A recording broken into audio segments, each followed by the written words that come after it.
Back here in Montreal, where we're getting ready to fire the engines as we get ready for this one and only race outside the U.S. for the NASCAR Nationwide Series and NASCAR Traveling Series at all, we should say. And as we come topside one more time, let's talk a little bit about the atmosphere. I mean, there are reports, I'm sure probably if you follow the series, that this might be the last race. I hope that it doesn't happen. I think, look at this. I mean, the energy is just amazing. I hope they're coming back. I really do, Marty, because just like you said, it's energetic out here. These people are really pumped up. The place is beautiful.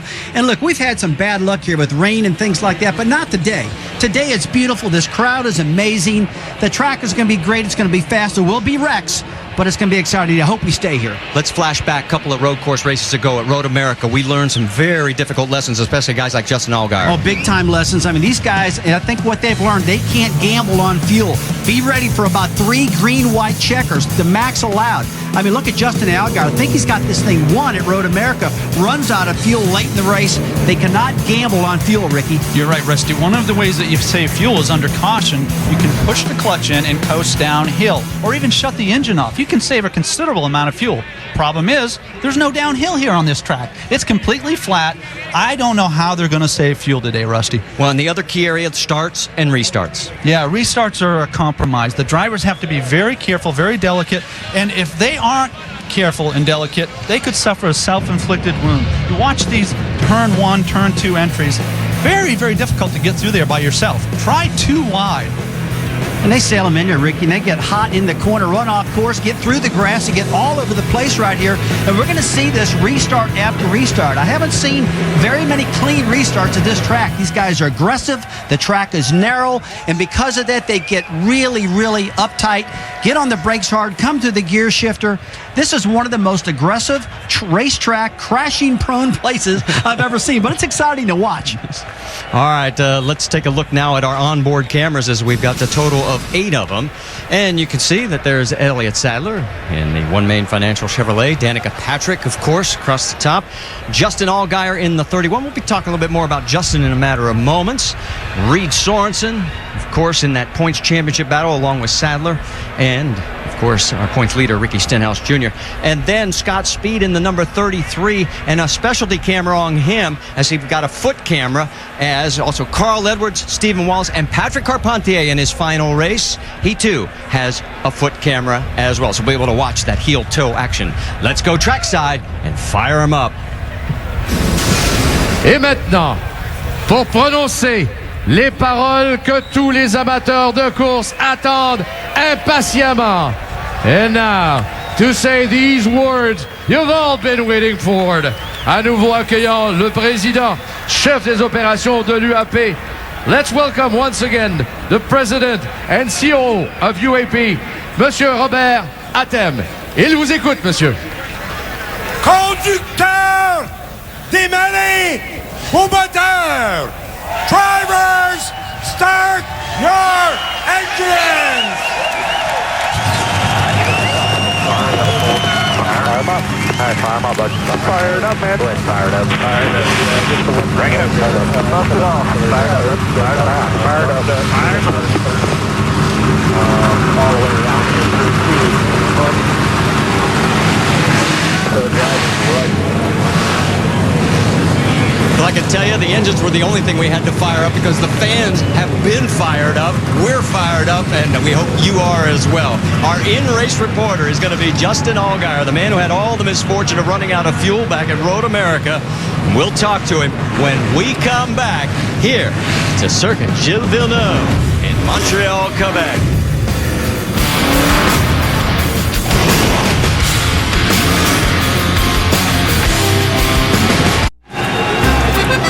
Here in Montreal, the crowd erupts into the roar as the cars pull out onto the racetrack, and it is just so electric here. It is, hopefully, you're feeling it back home, like we said, because it has just been amazing. Across the top of your screen, here is the starting lineup. Now, several DNQs, Jean-Francois Dumoulin, Tim George, Brett Rowe, Chase Miller, Tommy Dreese, they all were not able to qualify. Now, Dreese has jumped into the 75, so he'll start in the rear, as will Carl Edwards, Marcus Ambrose, Trevor Bayne, because of the driver change. So it should be fun watching those guys trying to come from the back. Let's go to our in-race reporter, Justin Allgaier. Let's talk to him, Rusty. Hey, Justin Allgaier, Rusty Wallace up here at ESPN. You got us? Yeah, Rusty, loud and clear. Go ahead, bud. Hey, we've got an ESPN mailbag question that comes from David in Springfield, Massachusetts. His question is, how does this track differ from the other 2 road courses you've run this season? Well, that's a great question. The biggest answer that I can give you is this track is really suited to Road America, the elevation changes, but it's a really technical course, lots of really tight corners, especially left and right, and hard on brakes. That's the biggest thing I can preach is it's going to be all about power conservation, brake conservation, and hopefully we can keep this Florida going towards the front. Okay, thanks a lot for talking to us, Justin. We're going to go talk to your crew chief, Jimmy Elledge. Jimmy Elledge, Ricky Craven in the ESPN booth. You got me? Yes, sir. Loud and clear.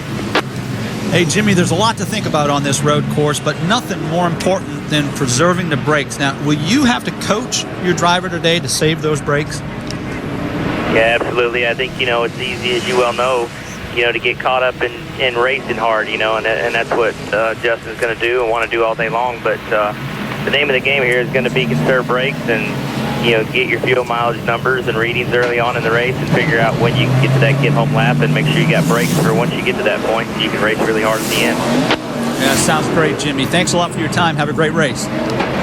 Yes, sir. Thank you. And we still have just enough time to be able to get one last check down on pit road. Let's first lead down to Rick DeBrule. Well, Marty, Elliott Sadler may be impressed with the star-studded entry list this weekend, but he knows his job here is this simple this weekend. Not to race the stars, to come away with as many points as possible. He can't fix the mistakes or the misfortunes of the last few weekends.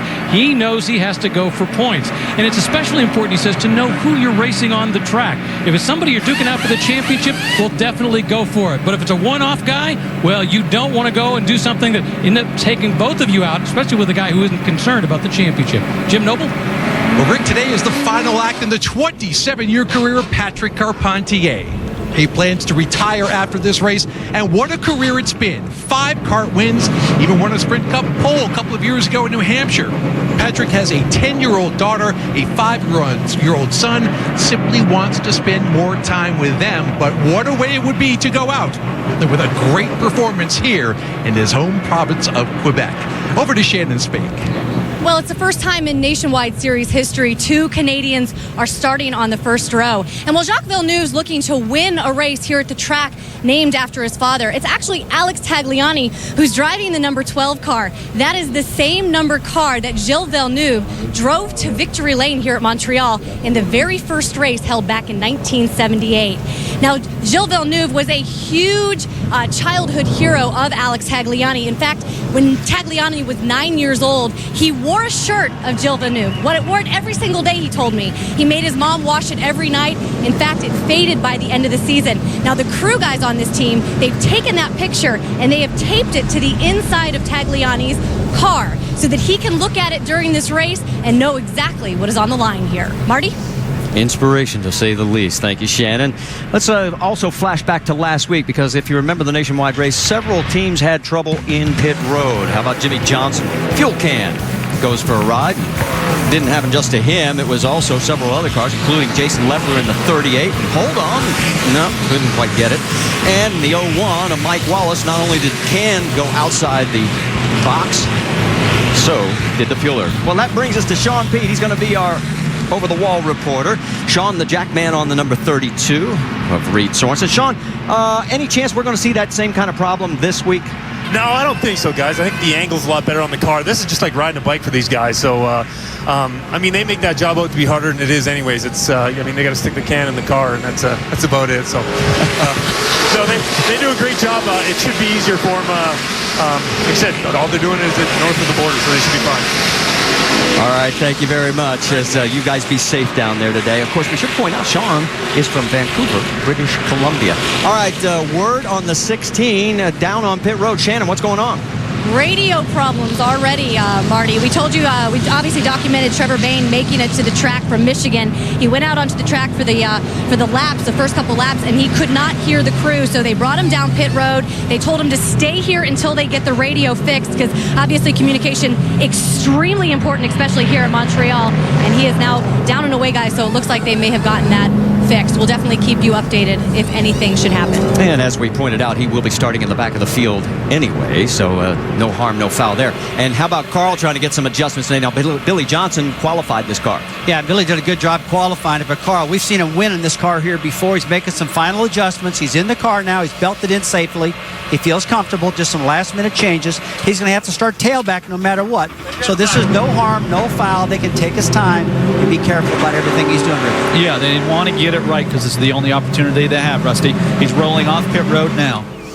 And let's talk a lot about our Goodyear track facts as we get ready to go green here at the 2.7-mile layout of Circuit Gilles Villeneuve. We're going to go 74 laps, but that all-important pit window. Yeah, they got to be very mindful of this pit window. I mean, these guys could run out of fuel right here. I mean, you got to remember what happened at Road America. They tried to run too long, too many green-white checkers, run themselves out of fuel.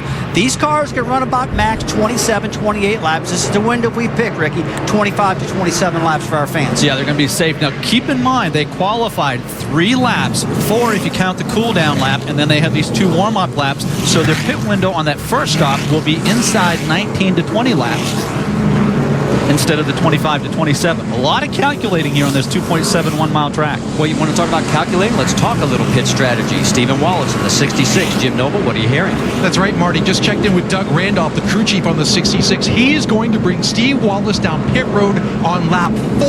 They're going to take left side tires. Might take 4, but probably only 2. They are planning to get some extra fuel in that car. Doug Randolph has told Steve Wallace, I need to plan for more than 1 green-white checkered at the end of this thing. We need to get ourselves in position to do that, so they will pit on lap 4. And this is a good point because 3 of our 4 races have gone green-white checker here. Yeah, and the whole point is what I just mentioned about the 19 to 20. By pitting early on lap 4, now that puts them inside their fuel window, a full tank of fuel, and then they can do it in 2 stops. Well, I think they don't think they can get as good a fuel mileage as I think they can get. I think they could have, stopped this thing probably around lap 20 or something, been fine, but they're concerned about what happened in Road America and running out of fuel late in this race with the pit window being what it is. So it's going to be interesting to see what happens. There's a lot of different strategies out here, and I just can't wait to see who's going to bite first and hit pit road. Lap 4, that's all for early. Well, and we'll see if it works, because remember, the one thing about road course racing, you do not want to pit under a caution. You do not want to pit under caution. The other thing we got to keep in mind is that this tire is the tire that was run at Infineon. Boris Sitt, a road course expert, told me, I just don't like this tire. We've heard that, Marty, Rusty, all weekend long. That's echoed through the garage here. Not really comfortable on this tire.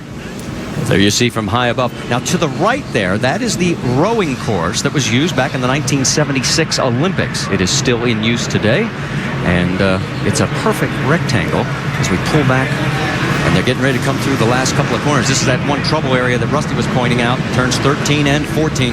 Marcus Ambrose remembers that corner all too well. It cost him a race win against Carl Edwards. Here we come down towards the starting line, and the crowd is on their feet. And the Napa 200 from Circuit Gilles Villeneuve in Montreal, Quebec. It's green.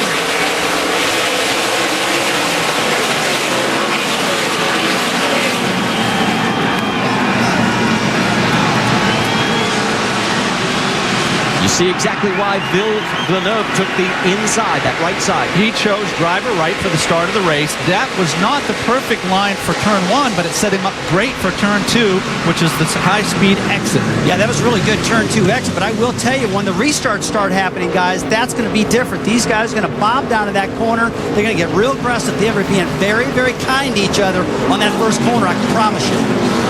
So far, everybody taking good care of each other. No contact. Down through turn 6 complex. Marty, this is a really clean start. And at this point, it's all about establishing a rhythm. You really don't want to race one another. You want to race the track. You want to reestablish those braking points, those turn-in points, those accelerating points. And then 3 or 4 laps into it, you can start to get aggressive. Yeah, guys, right now, they're just kind of being cool out there because they've got to. They want to get to that first pit window, that first pit stop, get in there clean, don't wear the brakes out, take care of their equipment right now. Listen to the fans, because Jacques is in the lead. The French-Canadian crowd, they'll be cheering every time. He's in the lead, but Jason Leffler's giving him a run for his money to lead this first lap. It's going to be interesting as they all cycle through this hairpin turn. Really, it's going to be interesting coming into the final 2 turns. Yeah, they get flat sailing down this straightaway right here, guys. About 170 miles an hour. Down here hard on the brake, down to second gear. And this leads into turn 13. Look how big those strips are on the inside there, Ricky. It throws the car crazy through there. It is crazy. To put it in perspective, they go from 35 miles an hour to 174 miles an hour. We've completed a lap. And it is Jacques Villeneuve in front of Leffler, Tagliani, Scott Speed, Stephen Wallace in 5th, Robbie Gordon in 6th, McDowell 7th, Ranger 8th, Carpentier 9th, and Boris Said in 10th. Pretty predictable start here, guys, like we talked about. Everybody minding their P's and Q's, being cool. But I will tell you, this part of the racetrack right through here, turn 3 and 4, 5, 6, 7, 8, stuff like that. On the back side of the track, this is where we saw a lot of wrecks last year. A lot of guys wheel hopping, a lot of guys sliding off the course, a lot of problems. Jim, 60's in. That's right. Mike Beam told Carl Edwards to come in after the first lap. This is simply to top off. No ground to lose since they're starting in the back. Now they can make it on 2 more stops. But can they make a green-white checker?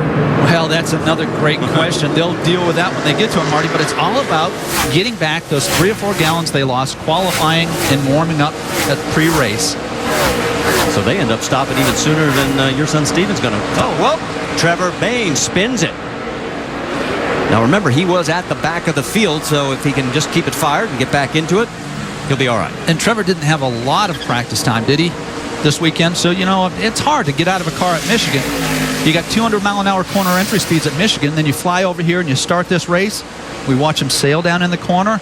A little bit of a wheel hop, Rusty, and he loses the back of the car. Yeah, it's like he just completely missed his corner exit of turn 2 right there and just spun it around. Now, you got to give him a break because this is the first time he's been on this track. And it's slick out here, it's hot, and he just does not have his rhythm going right now, Ricky. He'll get that as the race goes on. Yeah, you got to make a mistake, make it early. You can recover from it. See Steven trying now to break the 33 of Scott Speed, getting into turn 1 right there. Working his bumper up off the exit of turn 2, and these guys got to be a little bit careful right now, not to get too aggressive early in this run. Yeah, that right there was a reflection of what I've seen from all the drivers so far. That was not a deliberate attempt to pass. That was just a, all right, if you give it to me, I'll take it. But he closed the door, and Steven said, all right, I'll wait for the next lap. And that third car in that line, the 77, is Robbie Gordon. I tell you, Robbie, I'll never forget the first year here. This guy can flat run this track. You talk about getting aggressive and getting mad at each other. I saw this the first race. Robbie and who was it? Kevin Marcus Harvick? Ambrose. Marcus Ambrose, yeah. All of them there, yeah. You got to admire Robbie's dedication to this race this weekend. He's been here for 3 days, right? He hadn't gone back and forth to Michigan. And his car did not qualify for the Cup race. So if he wants a payday, it's going to come here today. Marty, I just saw Jason Leffler getting that car, lock up the rear brakes, and about to spin it, getting in that corner right in front of us.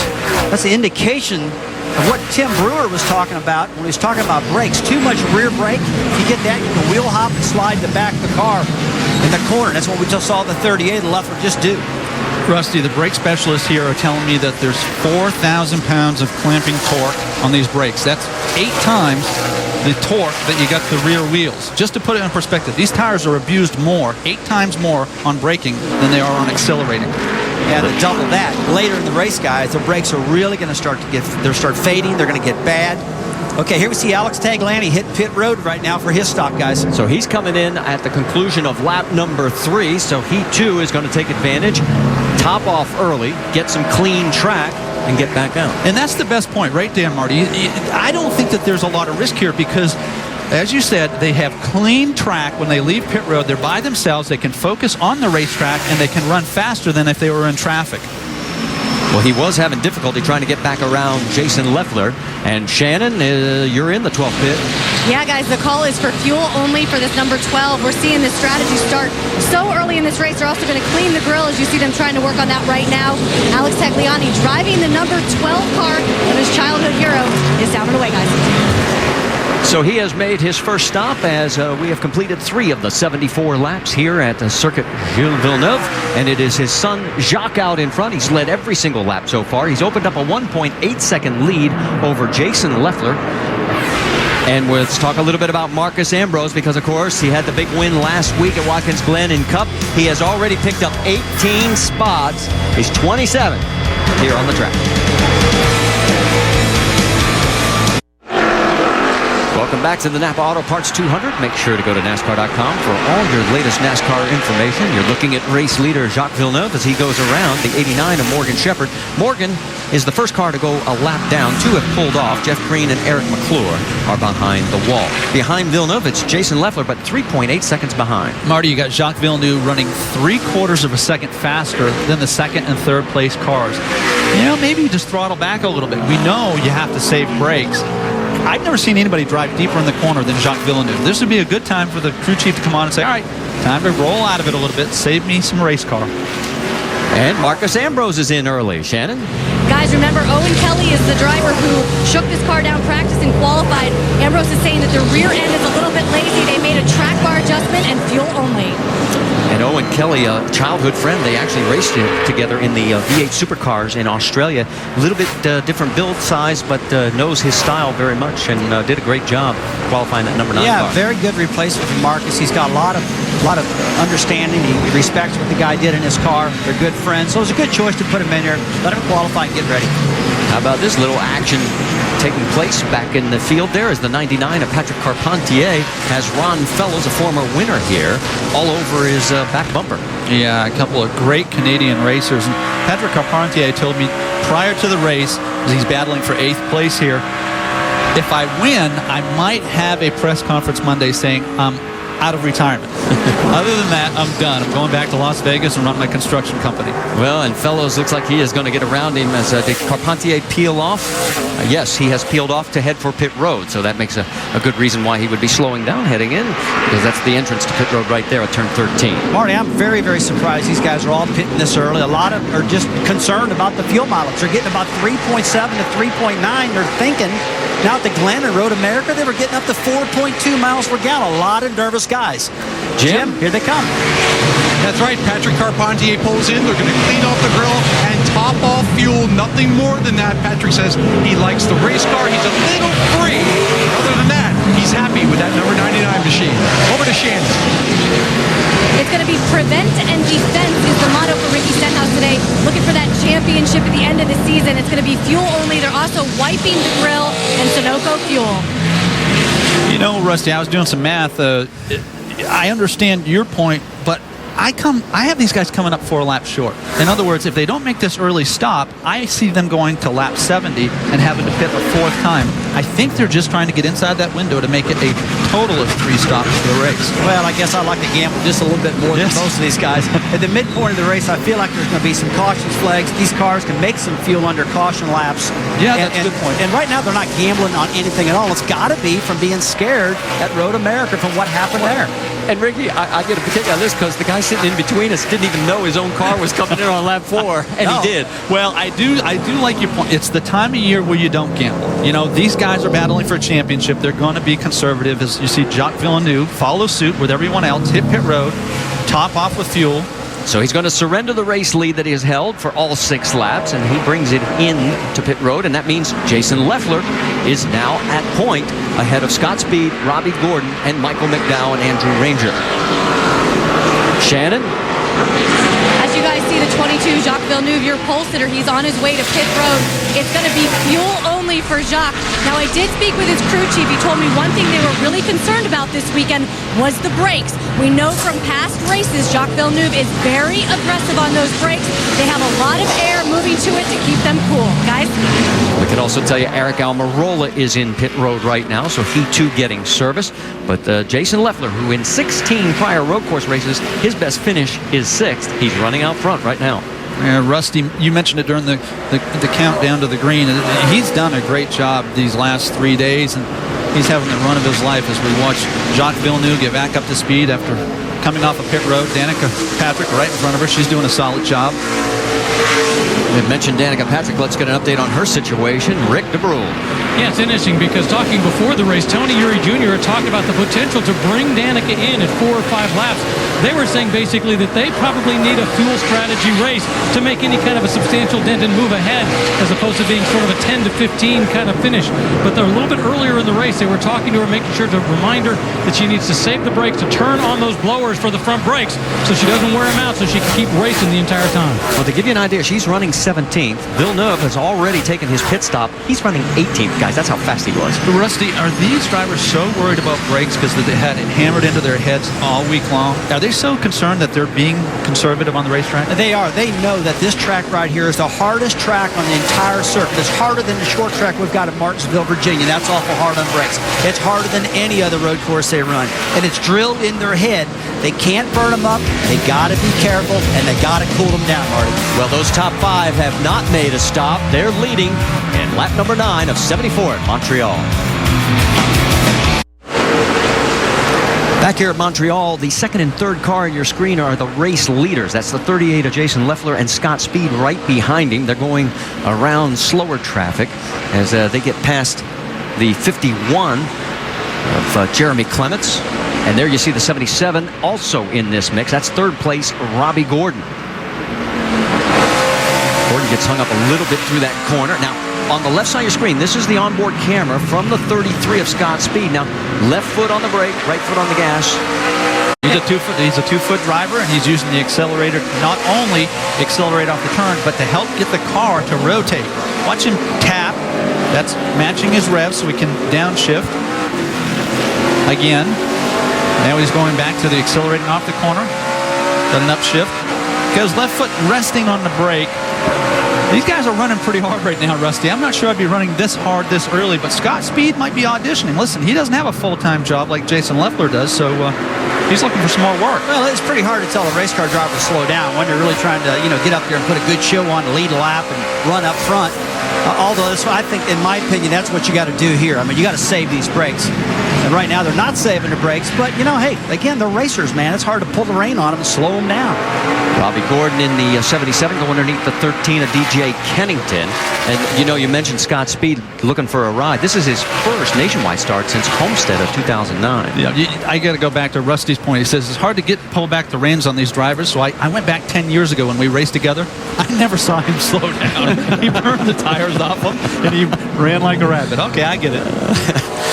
I think it's Scott Speed. He did a lot of Formula One racing, a lot of F1 driving. He's very good on the road courses, and I think this was a good choice for Kevin Harvick to put him in his 33 car. He feels pretty comfortable on these style courses. And right away, he qualified well. He's running up front, looks real smooth, and you can tell that he's back at home in the road racing end of it. Let's update you on a couple of other drivers. Remember, Jacques Villeneuve was behind Danica Patrick. He has since gotten around her. She is shown in 14th position. We're getting word that she might have had a little contact or some kind of incident. And we'll check on that as soon as we can. In fact, let's go back and show you. As you can see, there she is on the right side of your screen. Looks like Danica's just trying to make a pass on Michael Annette on the inside. Yeah, Michael Annette didn't see that she was there and suffered for it, obviously spinning around. This is a blind turn, right-hander. She makes it sort of a dive bomb in here, and Michael Annette didn't have the time to react and clipped her. And while all this is going on, Reed Sorensen is on pit road, Jim. Marty, this was to be a fuel-only stop for Reed Sorensen, but he complained about having no rear grip. So they decided to put 4 tires on, fill it full of Sunoco racing fuel, and also make a major chassis adjustment for Reed Sorensen. Michael McDowell, by the way, in 1 lap ago, simply to top off. And the battle for the race lead continues between Jason Leffler and Scott Speed. Speed keeps putting the pressure on. Yeah, and you can see that car kick out in the back. Watch these cars as they enter and exit the turns. You can't ask them to do 2 things at once. You can't brake and turn at the same time. You can't accelerate and turn at the same time. You see Jason Leffler split off there and go to pit road. Scott Speed is going to lead this race. So he'll be our third different leader. Our second lead change is now Leffler and Robbie Gordon have both committed to pit road. Right side of your screen is the race leader. Left side is Jason Leffler and Robbie Gordon. Let's check in again with Jim Noble. All right, guys, Jason Leffler, unlike a lot of people, they are not planning on doing this early pit strategy. Oh, yes, they are. Here he comes in. Before the race, they talked about simply running their race. But Jason's having a little trouble with grip, so they decided to go ahead, top off the fuel tank, and take 4 tires. They are around to the left side of that right now. Jason revs the engine, waiting for that tank to get fuel with Sunoco racing fuel, and Leffler is away. 15.7 seconds on the stop. As there you see the race leader, the 33 of Scott Speed. Second place right now is the 53 of Andrew Ranger. We can tell you, Ranger, good road course racer, one of that group of 20 we told you about at the beginning. And whoops, the 81 has turned it around. That's Marie-Eve Dufault in her first nationwide race. The former Price is Right model. She did it for about a month. She says, I model to make money so I can go race. She says, I'm a racer first. She's trying to work her way up through the ranks. She's run the ARCA series. Best finish there was 10th. Former Price is Right. Yeah. Back and we're just getting word from NASCAR officials. The 32 of Reed Sorensen has missed a lug nut. He's going to have to do a pass-through penalty. There he is. You see it's on the left front right there. He's getting that lug nut put back on the tire. And boy, I tell you, that is a tough break for him because he used a lot of track position right there. And see, that's a terrible price to pay. That's roughly 48-second loss, having to come back down pit road. Well, and the 19, Mike Bliss was too fast exiting. There you see the race leader on the left side of your screen, the 33, and he's trying to get out in front of him. He does, but I don't know if he's going to be able to hold him off. Well, you know the spotter's screaming at him, there's a leader to go, go, go, go, go. And he's doing all he possibly can, but 33 of Scott Speed already had the momentum on him. Now with the fresher tires and the 32 car, Reed Sorensen be enough to catch him and get back in front of him. Well, and what Speed has to worry about now, or not Speed, oh no, we got the 30 in, let's go down to pit road, Rick. Yeah, Morissette brings the car in. He was concerned at one point that he had a tire going down. It says he's going down the straightaway. The wheel is cocked very slightly. They're hoping that they can do it with tires, but they may have to do an adjustment to ultimately make it work.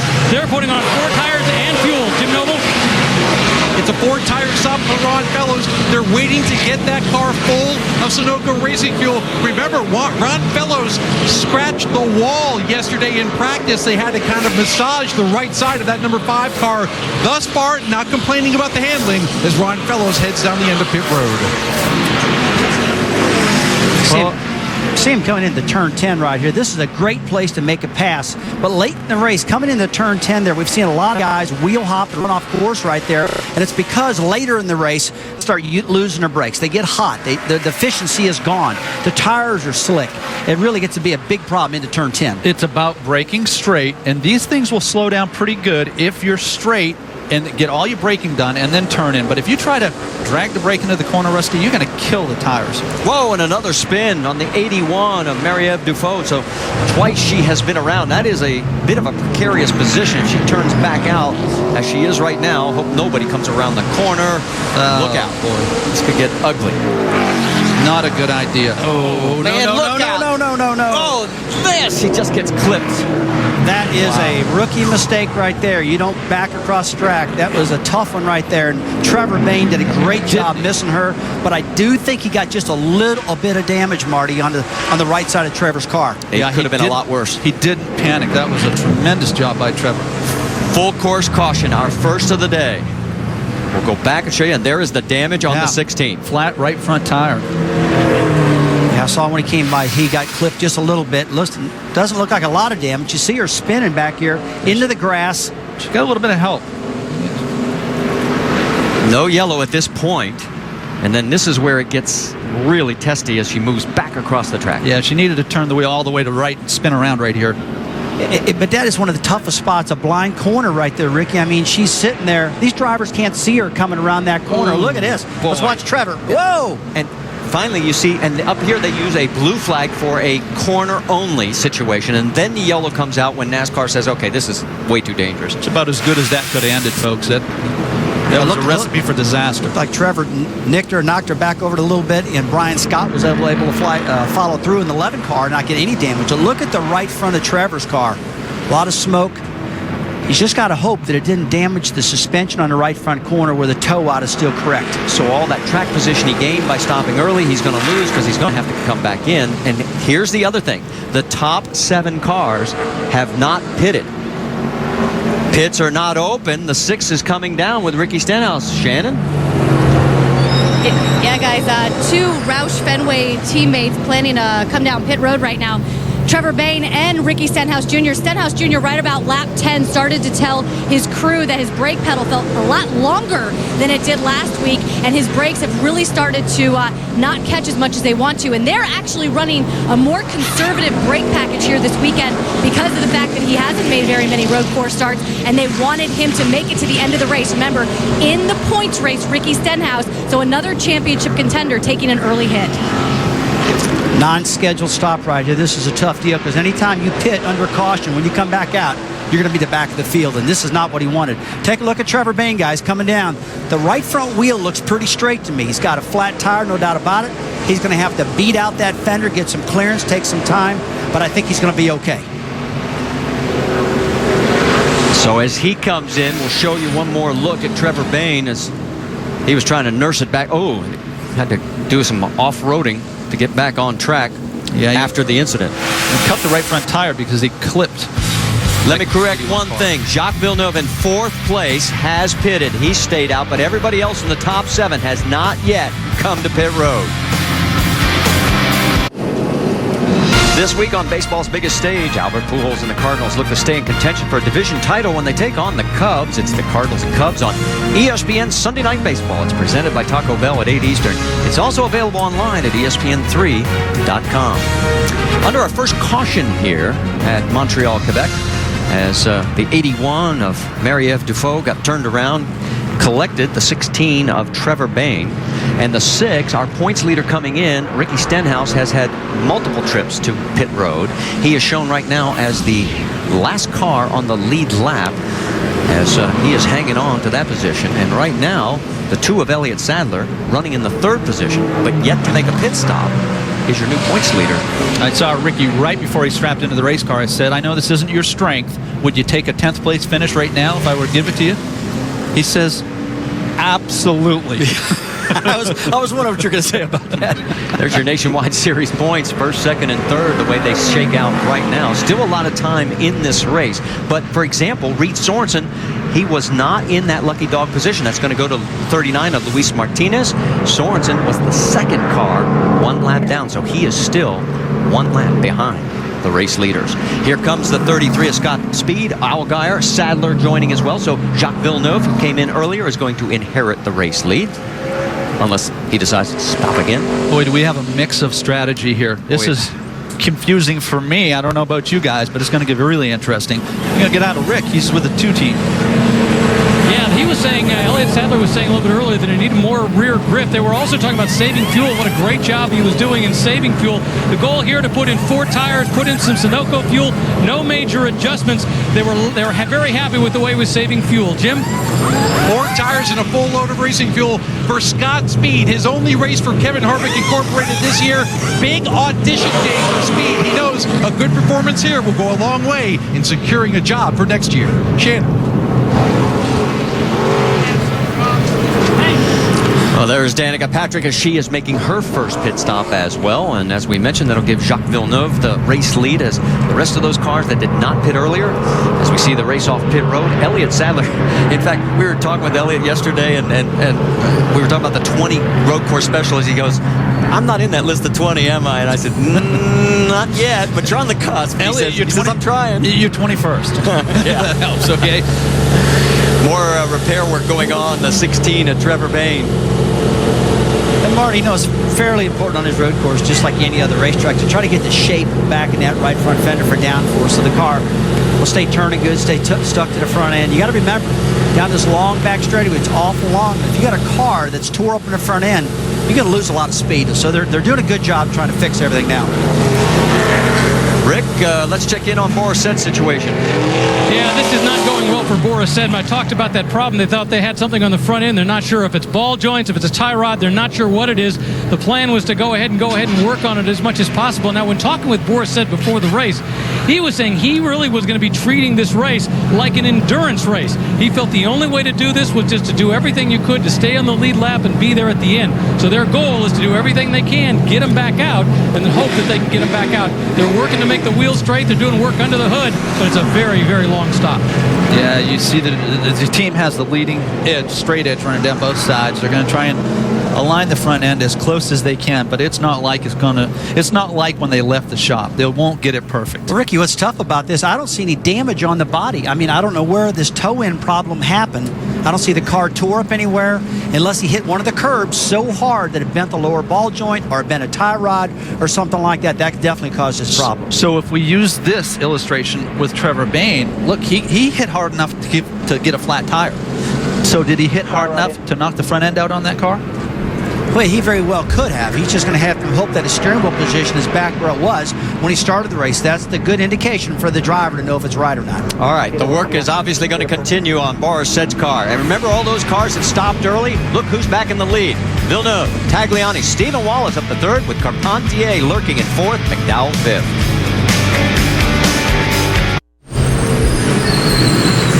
All right, back here under our first caution, it continues at Circuit Gilles Villeneuve in Montreal.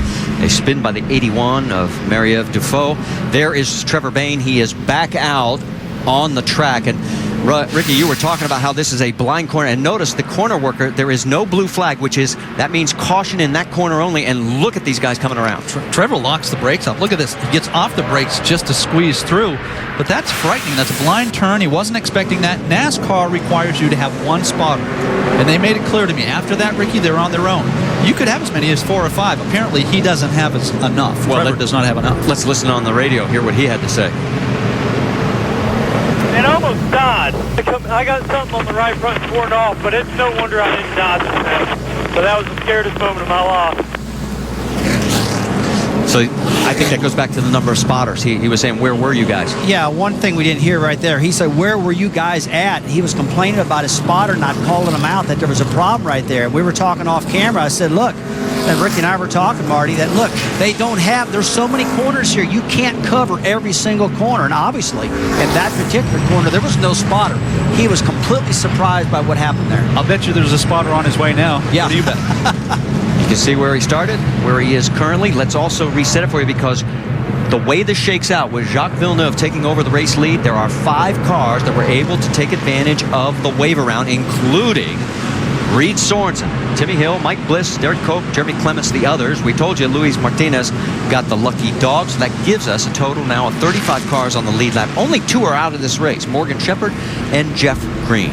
Marty, I will tell you guys, this fuel strategy thing is really getting confusing right now. There's probably at least 10 to 12 different fuel strategies happening right now. We've seen guys pit on lap 4. We've seen them pit on lap 16, 12, 11, all over the place, and nobody really agrees on when the right time to pit is at this track. As you look on board with Danica Patrick, our leader raced Jacques Villeneuve, pitted on lap 7. Tagliani on lap 3. Stephen Wallace on 4. Carpentier in 4th place, lap 6. Michael McDowell on lap 10. Keep in mind, they have track position, but the guys behind them have new tires, so it's a trade-off. Well, we're going to find out what happens as we're getting ready to go back to green flag racing. As we've knocked down officially now, as we cross start finish again, it will be lap number 19 that will be starting. Jacques Villeneuve takes the right side again, and we're racing at Montreal. He didn't get the jump that he got at the start of the race. I'm not sure he's going to be able to clear him. Off of turn 2. Oh, boy. Tagliani really slipped there. That's such a tough corner right there, guys. Coming into turn 1 and 2 right there. They are 4 wide. They all kept it on the track somehow. Tagliani not only lost 2nd place, he's going to lose 3rd place. So move Stephen Wallace up to 2nd. Michael McDowell to 3rd. There's Tags in 4th. On board with Patrick Carpentier. He's 5th. See him get a little bit more aggressive right now. Stephen's trying to get past Jacques Villeneuve right here. This is a tough part of the track to pass on. That is a power move, Rusty, but he wasn't able to complete the pass, so he rolled back out of it. A lot of times when you get pressure from the backside, you got to drive hard. And they need to get another lap under their belt. Let these guys separate a little bit because this, in my opinion, is too early to start torturing these brakes this early.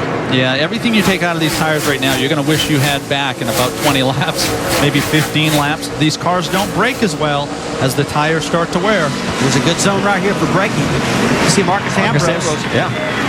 Good job, Rusty. You picked that up because he comes right underneath Patrick Carpentier. And remember, Ambrose, one of those three that had to start in the back of the field. He has now moved up to the 6th position. He pitted on lap number 5. And it's just another way of qualifying him as an expert. He had 0 laps until he strapped into this car before the start of the race.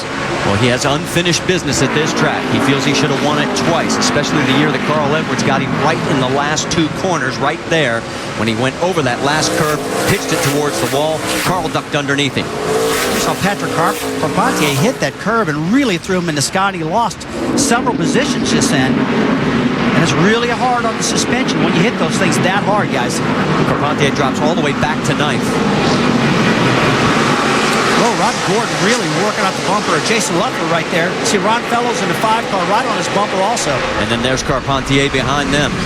Starting to see the drivers get a little more aggressive, almost like there's an urgency. And I think it's also the disparity between old tires and new tires, Rusty. And cars drive awfully good on those new tires. Well, this is a new tire. It's a softer tire, Marty. And a lot of guys were telling you they don't like it. Well, they felt like it wasn't as much grip as they had in the tire last year. And, of course, we talked to NASCAR officials, and Director Joe Ballard said, hey, remember one thing. This is the first time this car has run at this track, so I don't know if we could have matched up the tire combination perfectly. Fair point. Boy, it's getting busy right here. Watch Marcus Ambrose. He's sizing up Stephen Wallace. Shannon, what do you have for us on the number 9? Well, since we're talking pretty much the entire race about fuel mileage strategy, I did want to give you a report from Marcos Ambrose's team. He says that right now they're getting low gas mileage compared to some of the other guys in the field. And Marcus has been running about 90%. So he told his team, let me know if I need to start saving you guys fuel even as early as right now. And I spoke with his crew chief, and we have some trouble on the track. I think my monitor's a little frozen, guys. Sorry about that. 23 went around. Back to you guys. Yeah, Alex Kennedy took it around. We'll pick it up for you, Shannon, and let you finish that point a little bit later. Now, he is off the track right now, and I think they're just going to be, yes, they're just yellow in that corner, or I should say the blue flag. And there, the race continues, and he'll be able to get started, and we will not have to go full course caution. He's out of harm's way if he can get it fired up again. I tell you what, when Jacques gets out in the clean air, listen to the crowd down to turn 1, 2. It is amazing. It reminds me of a Formula 1 race in different parts of the country where the fans really go crazy for their favorite driver that's from that area. And right here in Canada, they are really going crazy for these two. We just don't see that in the States, you know? Hey, listen, we've been treated. This has been an outstanding experience, has it not? And it's been a wonderful weekend weather-wise. And we're seeing a great race. Only got lost 2 or 3 times getting back to the hotel. Other than that, Ricky, you're right. Well, that was because you're co-pilot. Yeah, that's true. That's me. I'm the co-pilot. Right? I was messing up quite a bit. Actually, I thought Rusty's French was par excellence. All right. Back to the race. On board with Stephen Wallace as it looks like he's under attack from the 12 of Alex Tagliani, and Tags looks like he's going to take the spot away from him. Yeah, take it nice and easy here. Just some move Tags up to 4th, Stephen back to 5th. He's got Robbie Gordon all over him as well. Tell you what, it looks a lot scarier from the booth of Disney car, probably, Ricky, because, I mean, these guys look like it's the last lap of the race, and they're only on lap 21 right now. Yeah, you watch him hit these aprons. Robbie Gordon looking to the inside of Stephen Wallace. Not able to complete the pass, but these drivers are so aggressive with the curbings and hitting these aprons, and it's got to take its toll on the front end, the alignment on these cars. You know, that's a good point. It's got to. I mean, they're hitting so hard. I mean, if I was their spotters and their crew chiefs, I'd be seeing guys be kinder to the car, man. We're only 21 laps into a 74-lap race. Don't tear these things up, but I don't think they listen too good. Especially right here in this set of turns. This is the worst. Watch these cars. Bang, bang, bang. And the one thing I'd like to point out here, guys, remember we talked about the 20 really good road course racers? Our top 10, let's tip the hat to Steven because he's running 5th. Jason Leffler running 7th. They're nationwide regulars. They're not known for road course specialists. They're in the mix with 8 other guys that are. And Marty, their objective is obviously different, right? They're looking big picture, points, as opposed to guys that are coming in for one weekend, and it's all about the trophy. Well, Robbie Gordon is about the trophy. He would love to make up for what he lost here years ago. He still feels he should have won that race. Unfinished business for him as well. There's your top 5 as we're working lap 22 at Montreal. Welcome back to the Napa Auto Parts 200, and make sure to go to NASCAR.com for all your latest NASCAR information. As you can see, we are working lap 23 of 74, and Jacques Villeneuve is out in front at the track named for his father. Second place is Marcus Ambrose, who started in the back of the field. Michael McDowell is third. Alex Tagliani, who started on the outside of the front row, is fourth. Robbie Gordon fifth. Stephen Wallace sixth. Jason Leffler seventh. Ron Fellows eighth. Patrick Carpentier ninth. And J.R. Fitzpatrick has moved into the top 10. And guys, we were talking about it earlier, and here they are together for the first time in a long time. The 66 is Stephen Wallace, the 38 is Jason Leffler, and if we flash back to New Hampshire, there may be some unfinished business. Yeah, I tell you what, these two don't have any love for each other back then. I think they do now. They've always been friends for a long time. They had that issue there. See Jason trying to make this pass right here on Stephen. Looks like he's going to fall back in line. But they had that issue at New Hampshire, no doubt about that. Let's hope that's over right now. But Andrew Ranger. Wow. The winner. Looks like an engine problem, Marty. Today's Canadian Tires. And remember, they had engine problems. They changed before the second practice yesterday. And you can see on the map to the right of the screen as a tough break. This kid won the Canadian Tire race that was held earlier today. Yeah, it just blows up right there. Lost an engine. He lost an engine when we first got here, guys. We walked in. Both of us did, and we're talking to Andrew. So what happened? It blew an engine. It looks like a second engine has failed on this Dodge right now. Real disappointment. Now, is this a part of the racetrack where you can pull off and not have a caution flag come out? We talked to Joe Ballast about that, didn't we? It's one of those areas where he is safely out of the way, so we will stay green. In his 5 prior road course races, his best finish was third. Yeah, you can't really measure how important this event is to the Canadian drivers. You know, they circle the calendar. They say, this is the one weekend I want to shine. So he's an outstanding road racer.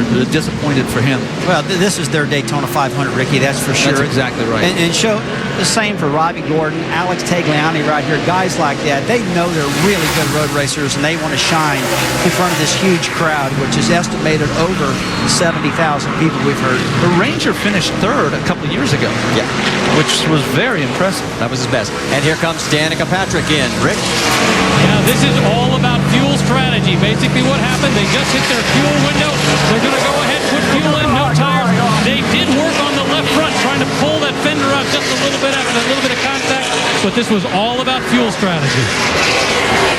All right, Rick, so she gets back out on track. And we'll check out when she cycles through. We'll let you know exactly where she is as far as the running order. Rusty, where's that calculator? Every time somebody pits, Rusty pulls that calculator out, and then he asks me to confirm the numbers. Well, you know what? The batteries are dead on it.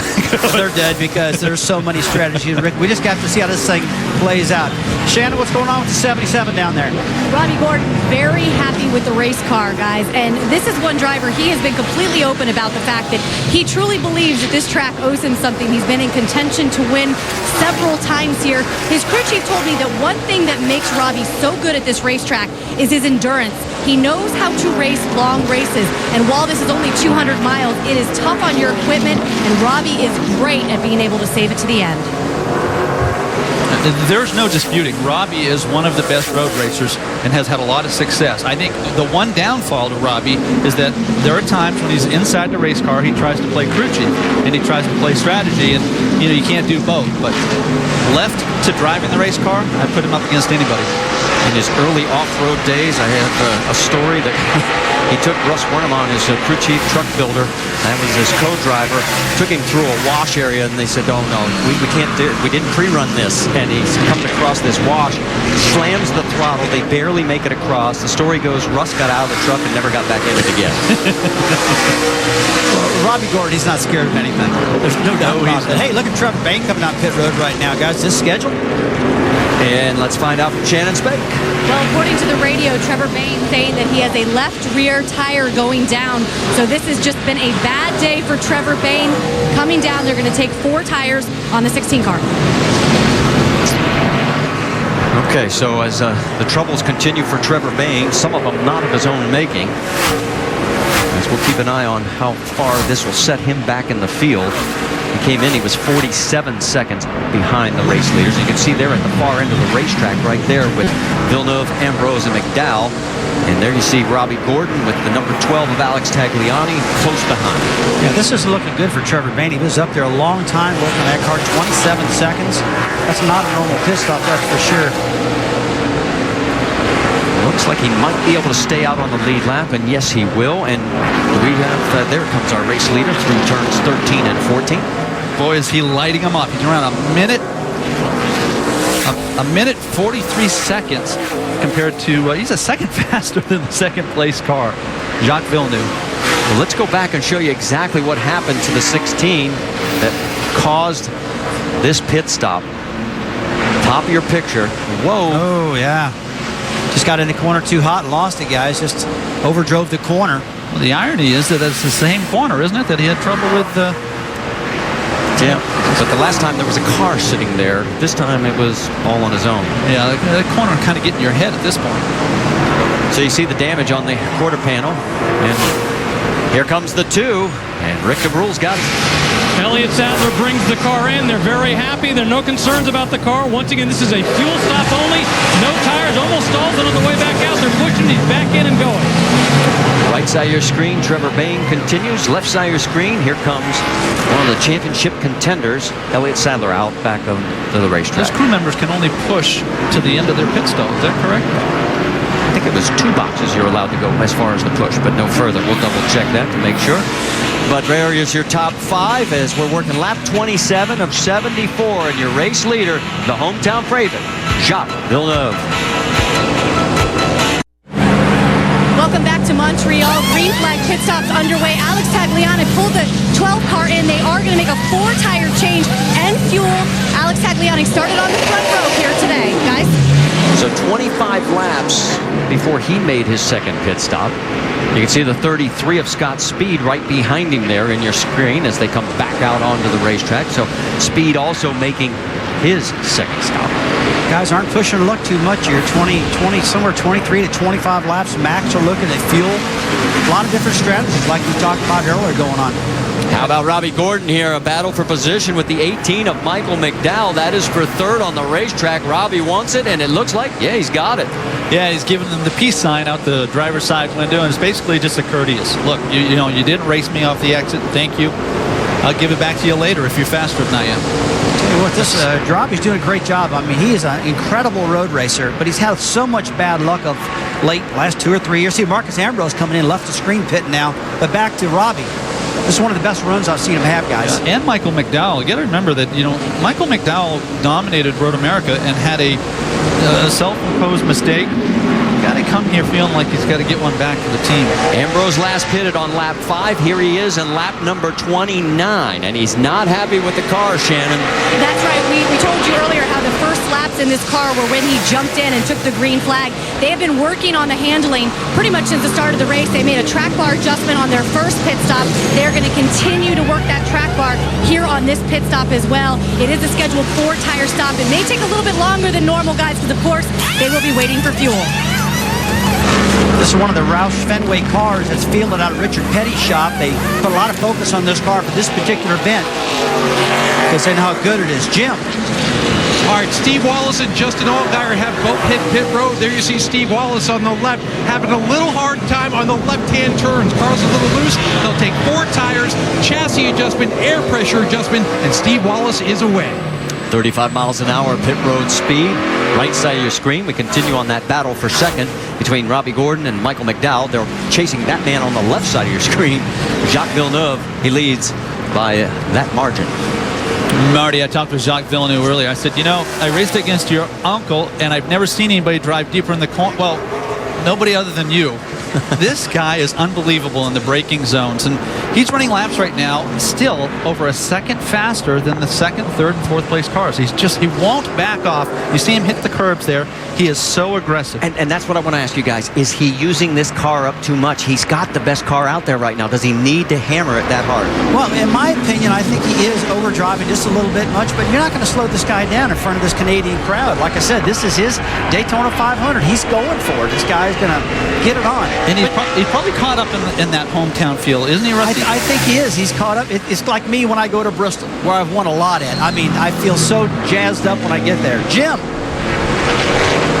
Guys, my Michael McDowell is going to come down, and he has been very, very conservative thus far. He told me Friday, I want to save this car for the last 5 laps of the race. He has done that. It's going to be a 4-tire stop, and they will fill it full of Sunoco racing fuel. But Michael McDowell and Jason Radcliffe got together and said, we are not going to push this until about 10 to 15 laps to go. We want to be the best in the last 5. And bad news for the 66. Stephen Wallace too fast exiting. He'll have to do the pass-through as Jacques Villeneuve continues to motor around this 2.7-mile layout. He won the Atlantic race here back in 1993. That got him his ride into Champ Car, back then known as CART. He was Rookie of the Year in 94. Of course, won the Indianapolis 500 and the championship in 95. And then moved on to a 10-year career in Formula One, and it was there that he had his last pole position. I mean, it's been 10 years since he had a pole until today. He's had a great career. You know, I grew up not far from here as a fan of his dad, Gilles Villeneuve. The fact of the matter is, you know, I'm a fan of anybody that races snowmobiles. Well, Gilles, and he's coming in now. So Jacques, who made his first stop on lap number 7, is now coming in here on lap number 31. Strategies all across the board. You know, there's very few similarities. You know, it's almost like everybody's got a little different theme to this as we watch Robbie Gordon now, the new leader. He will become our 4th different leader with 4 lead changes. Let's check in with Sanders. Well, as Jock makes his way down pit road, they're telling him, wait on fuel. We will give you the cue to go. You guys mentioned how hard he is on equipment. Todd Gordon told me his #1 goal as a crew chief today was to try to keep his driver calm inside that race car. It's going to be 4 tires. The car is very good. They're very happy. No changes for the 22. And this car last year with Brad Keselowski at the wheel finished 4th in this race. And of course, last week, Kurt Busch took it to victory at Watkins Glen. You know, we talked about braking and being concerned about can the brakes survive on the 22 car. Trust me, Todd Gordon's got the same concern. And they've done some great things to prepare this car. But whatever you're taking now, you got to worry about it catching up with you toward the end, Rusty, the last 10, 15 laps. Hey, one thing I need to worry about, they got to get those pit stops a little bit better. 19.2 seconds. That was pretty slow for those Penske guys. Those guys are generally rocket fast. He was leading by 7 seconds. So yeah, he's going to be all right. He's so fast right now. He can afford to mess up a little bit, can't he? Alex Kennedy trying to do all he can to stay on the lead lap right now. Kennedy is 34th. The last car, as we mentioned, has only 2 cars out of the race. Morgan Shepherd, Jeff Green, and Andrew Ranger is off and for all intents and purposes out, so his car's still in that runoff area, well out of harm's way. Looks like Robbie's going to get around the 23 safely here as they head into turns 13 and 14. Yeah, I just can't get over how much these cars get in the air and they slam back down. And we know that they coil bind these front springs. We know they have a splitter that's a little bit delicate. Gosh, it's really abusive. This track is as hard on the car as any that we go to. Robbie Gordon's best road course finish in the Nationwide Series has been second twice. He's not yet won. The 5-car, Ron Fellows, a former winner here, is in. Jim? That's right, Ron Fellows decided to come down. They have been pretty happy with the race car. He's not complaining much about this. Ron Fellows is going to take 4 tires and full of Sunoco racing fuel.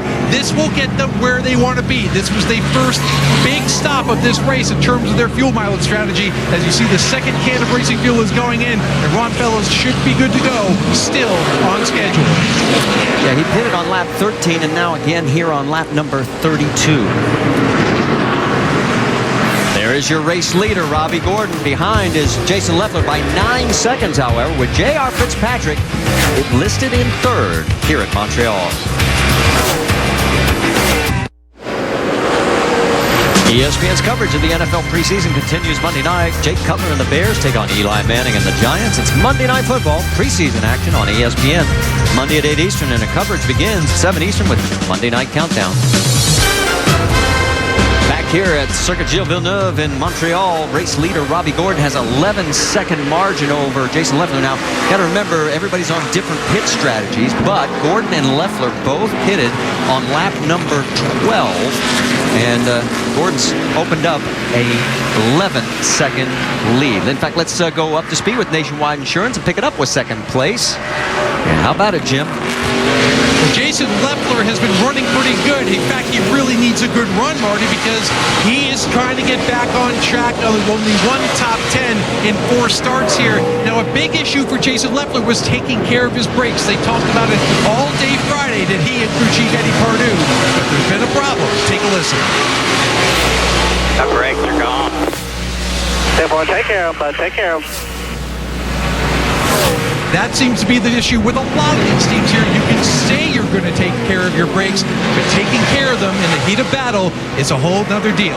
Shannon? Well, speaking of brakes, Jim, Ricky Stenhouse Jr. since lap 10 has been having an issue with his. You saw him on pit road. They went underneath the car. They made sure everything was tight and there was no leaks. They didn't find anything, but he has been struggling, just trying to stay on the course right now. It's all about the championship, the end of the season, because they came into this race as your points leader and just trying to escape with a good finish here today. Jim? With only 2 top 10s in his last 6 races, Justin Allgaier really needs a good run. Also, he comes into this race 5th in points, 80 back.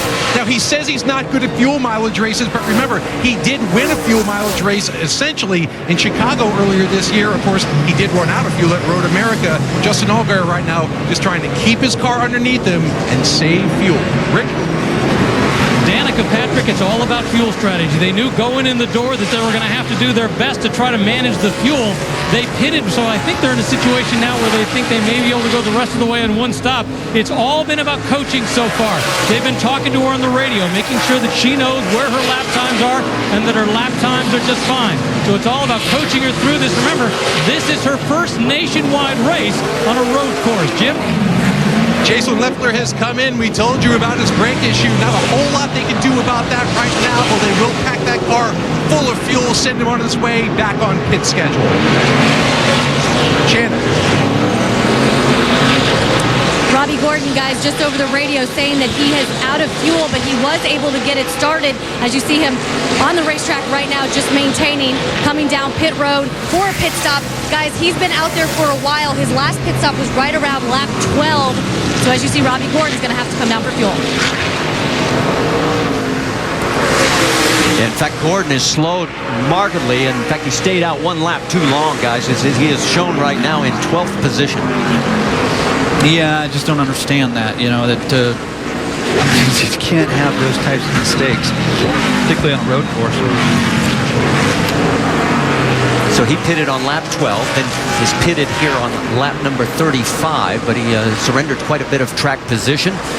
Right now it means Jacques Villeneuve has gone back into the race lead with Marcus Ambrose 8.6 seconds behind. Yeah, and he's so good on road courses that when you get to the lead, you can just discipline yourself, remind yourself, don't spin the tires on the exit, don't drag the left front or right front as I'm braking into the corners. Don't miss a shift. Be smooth on the shifter. It's easy to take care of your car here, and Todd Gordon's got to hope that he is as he drives to the outside, braking into turn 1. And the problem with that, Ricky, is they can't remember all that stuff.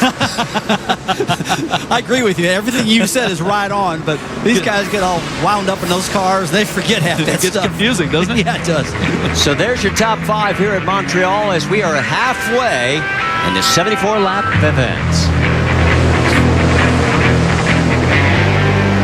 Jason Leffler getting around his teammate Justin Allgaier, that is for 9th position on the racetrack.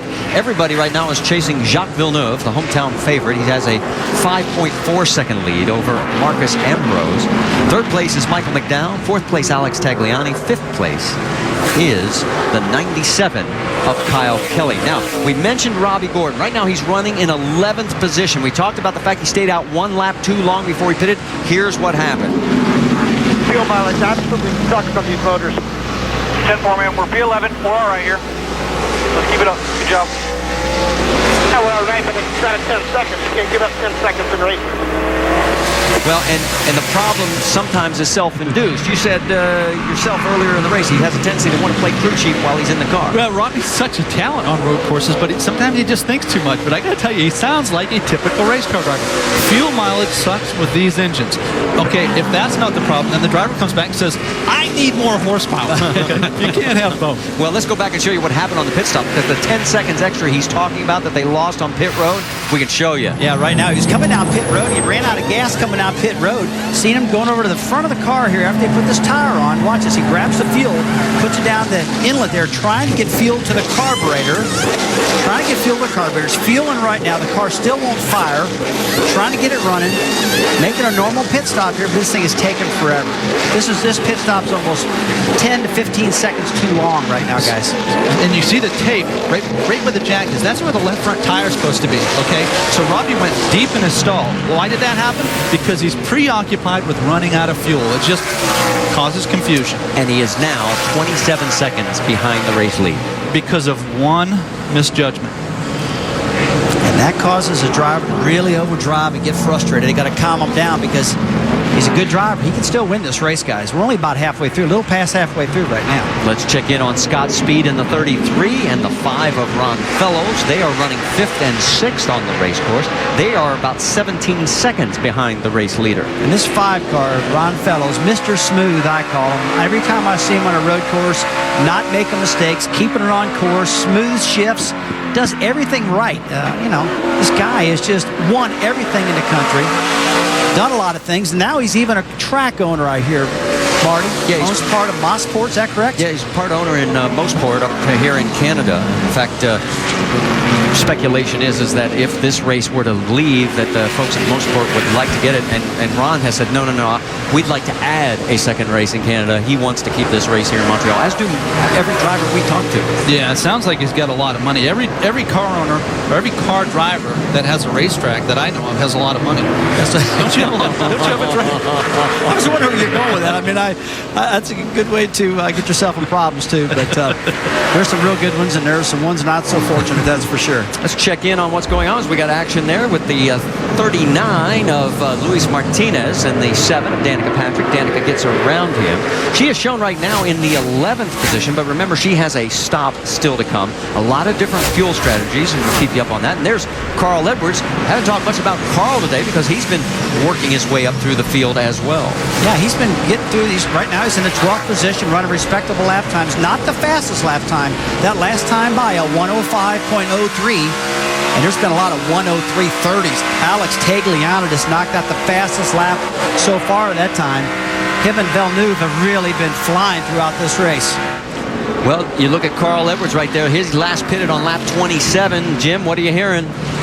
Well, actually, Marty, that was a very interesting pit stop on lap 27. The gas man actually dropped the gas can right onto the deck when Carl Edwards came in. They got it back in. Cost him about 4 or 5 seconds, but that's about been the busiest, well, if you don't count his plane flight, probably the craziest part of his day so far. Rick? Talking about Danica Patrick, we've all talked a lot about the brakes today and the fact that the brakes are getting hot. A little while ago, she came on the radio and said she's getting hot. And they were saying, we've got something for you when the next pit stop. Remember, their goal is one more pit stop for the rest of the race, and then they can go the distance. They were fuel strategy all the way, and the fact that she's running right now in 11th place is a very good run for Danica today. Caution in that one corner, and now a full course caution here as you finish up, Rick. The 52. Yellow flag is out. Louis-Philippe Dumoulin is stopped on the side of the road, now trying to get it refired. So here we are under our second caution. Yeah, Rusty and I were going to let you pronounce his name. Dumoulin. His brother did not job. make the field. My high school French teenager still has conniptions every time I try and speak French. But let's set it for you because Villeneuve is going to lose his 5.5-second lead. And we were just getting ready to finish. We finished up on Danica Patrick.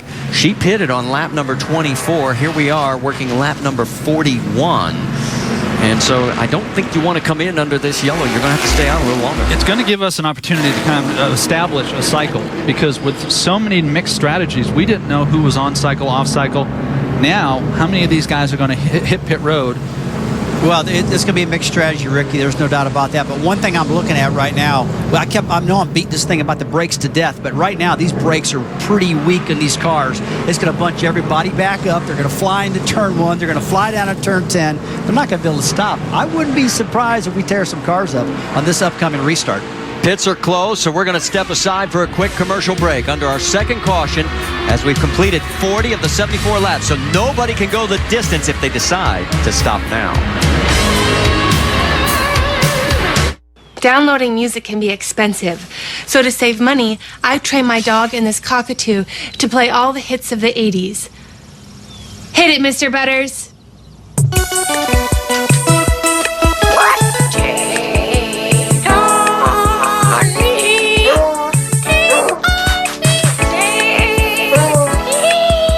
There's an easier way to save. Get online. Go to geico.com. Get a quote. 15 minutes could save you 15% or more on car insurance. Engines are tuned. So are Mobil 1 motor oils. Tuned for blistering performance. Tuned for everyday extremes. And with Mobil 1 Extended Performance, tuned to keep your engine running like new for up to 15,000 miles between oil changes. Mobil 1 Extended Performance, from the motor oil brand designed to keep your engine running like new. Our second caution continues here at Circuit Gilles Villeneuve in Montreal, as there is his son Jacques leading this field. In fact, Jacques has led a total of the 26 of the 41 laps we've completed. We've had a total of 4 leaders, 5 lead changes. The other leaders have been Robbie Gordon, Scott Speed, Jason Leffler, each of them leading a total of 5 laps. We have a total of 29 cars on the lead lap, and it will be Joe Nemechek getting the lucky dog. I think it will be, and off to the distance. It's getting cloudy, and there is a report of a potential rainstorm, and it looks pretty bad on our radar, and it's about 40 miles away. So this race is official, so now it's a matter of, could we be racing up against the rain again? I know, this was a perfect day. Are you kidding me? I mean, I can't believe this. It was so clear, nothing on the radar. Major storm develops. We might get clobbered again. But wait a minute. We've got rain tires. But we're halfway. We're halfway through, so this race will be official. I don't think they'll restart it on rain tires. Well, that takes all the fun out of it. Well, that's just me speculating, okay? But I don't think they will. We can confirm now it is going to be Joe Nemechek that gets the lucky dog. We only have 4 cars that are out of this race: Kennington, Ranger, Shepard, and Jeff Green. And as again, the lights are still on the pace car here at Montreal. Marty, you mentioned the weather. I'm sorry, Rusty. You mentioned the weather, and the combination of this caution in our third restart, double file, the idea of weather coming in, you see some cars hitting pit road, Michael McDowell, along with Scott Speed. That changes the mentality of drivers. Again, the urgency comes into play. Man, you took the words out of my mouth, because as a driver right now, you're thinking urgency, rain's coming. The crew chief's yelling, get all you can, drive your brains out. This will be an interesting restart. Well, McDowell last pitted on lap number 30. Here he is coming in on lap number 42. Let's send it to Jim. All right, as he said, here comes Michael McDowell. He's having trouble turning right. He wants to be freed up. They'll take 4 tires, fuel, wedge adjustment for Michael McDowell. Also coming in, Scott Speed, Carl Edwards, Ron Fell, all kind of very, very busy down here on this section of pit road. Scott Speed wants to have him loosened up just a little bit. Very tight getting off pit road there, as you see, for Scott Speed. Behind him, Carl Edwards is having issues turning right. They made a slight air pressure adjustment and dropped the track bar on the 60 car. There's a joke in there somewhere about a NASCAR driver having troubles turning right. The fact is that if the drivers are struggling with those right-hand turns, the crew chiefs will be more aggressive with the adjustments, because the majority of the turns on this course are right-handers. If they were struggling with the left-handers, they'd compromise, say, well, maybe a little bit of air adjustment, but these will be pretty big adjustments. Well, we have 32 laps to go. By our calculations, nobody that's pitted right here can make it. So let's check down on the 16. Shannon? Well, what a day for Trevor Bayne, you guys. He had the radio issues before we even went green flag racing. Missed a huge wreck on the racetrack. He then got a flat, hit the wall. Because of that left rear damage, you see them working actually on the left side of the car. He moved the area where the fuel tank goes into the car. He bent it up so they actually cannot get the fuel can into the car. Right now they're trying to bang it out so they're able to fuel that car. Obviously, that's pretty important here in Montreal. Yeah, they worked on that left rear on that, and then the earlier damage with the contact with Marie-Ève Dufault on the right front. They're putting more Barabond on that. As we continue this caution, we're going to step aside once again. You're looking at the race leader, Jacques Villeneuve. He finished 3rd at Road America in that car. Does he pick up his first win here in the Nationwide Series?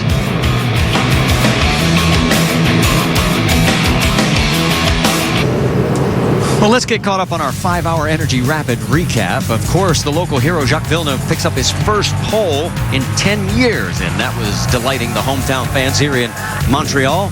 And then early pit issues for a number of championship contenders. Reed Sorensen, right now he is shown in 28th position. And the 30 also of Boris said, as he also has had his problems on pit road. And then Trevor Bain's troubles. The first one was none of his doing. That's Marie-Eve Dufault, and he clips his right front against her right rear. Man, one of the scariest times of the race right there, Marty. That was a scary, scary deal with her parked in the middle of the track. And then this one, he just came too hot through the corner and ended up cutting the tire. In the same corner that he had that issue with that car spun. And right now, Trevor Bain is 19th, and we can tell you Sorensen 28th. And let's get into more with there is Danica Patrick, right now shown in the top 10 for the first time today. Rick? Yeah, indeed, she's running 9th position right now. And I have to tell you, I told you a little bit earlier that everybody's talked about the brakes, and that Danica was complaining that it was just a little warm out there. During that last yellow, she was calling in, talking to her crew chief, Tony Uri Jr. You can hear what she said about trying to cool off. I need a scoop in this car so that I can actually get to the air out there and at least cup it a little bit. Riding around with your visor up, with your hand out the window a little bit. Oh yeah, but my hand doesn't get very far. Yeah, not the tallest driver out there, not the longest arm, but the advantage now, there is some cloud cover coming over, which is going to cool things down. The question is whether it's going to bring any rain along with it. Danica stands 5'2", 106 pounds, and if she reaches out the window while we're on board here, you'll get an idea. She can barely get it out the window. You know, Marty, it leads me to wonder if her cool air box, the cool air box, has failed, because if you lift the visor, then you're going to lose all that benefit. Good point. Let's reset it for you. You got Jacques Villeneuve as he has taken driver's right again. He is your race leader. Marcus Ambrose alongside. Remember, he started in the rear of this field. Alex Tagliani, and then Ron Fellows will be 4th. Lucky Dog went to Joe Nemechek. We have 28 cars on the lead lap. No one took a wave around this time as the race leaders stayed out. We only have 4 cars out of the race. Kennington Ranger Shepherd, Jeff Green. And remember, twice in the history of this event, we have run in the rain, and there are the rain tires getting ready. They are saying 40 to 45 minutes away. Now, if we can stay lean, mean, and green, 31 laps to go, we might be able to sneak this in. Boy, I mean, we got a tug of war going here between the weather and the amount of time we have left to run these laps. So, rain tires, an option or not? I don't think it's going to be an option. I really don't. I'm a positive thinker. Glass is always half full for me, man. I think they're going to get this race in. It's going to be tough, though. Pace car pulls onto pit road. Here they come through turn 13 and then 14. 4 of the top 5 drivers right now are Canadian drivers. As they come down, here is your race leader, Jacques Villeneuve, as they will get the green flag. Slow, slow, slow, and all of a sudden, there goes the green flag into the air. So they really held up, almost had a log jam in the back there. All right, this is the time of the race when stuff starts heating up in this particular corner right there. You see Jock off the track. He overdrove. And he's going to collect Marcus Ambrose. Both Canadian drivers, all 3 of our top guys right there. Alex Tagliani had to check up. He's going to lose some spots. Everybody gets underway, and now they've got their work cut out for them. We talked about it 5 minutes ago. The weather has that type of effect on the drivers, that urgency. You make things happen, and sometimes you regret it. And now Jacques Villeneuve finds something that he has not had all day, a damaged race car, and he's going to have to figure out if he can get it back to the front. Ron Fellows is your race leader. Patrick Carpentier in his swan song, his final race, is running 2nd. Leffler in 3rd, Tagliani 4th, Robbie Gordon 5th.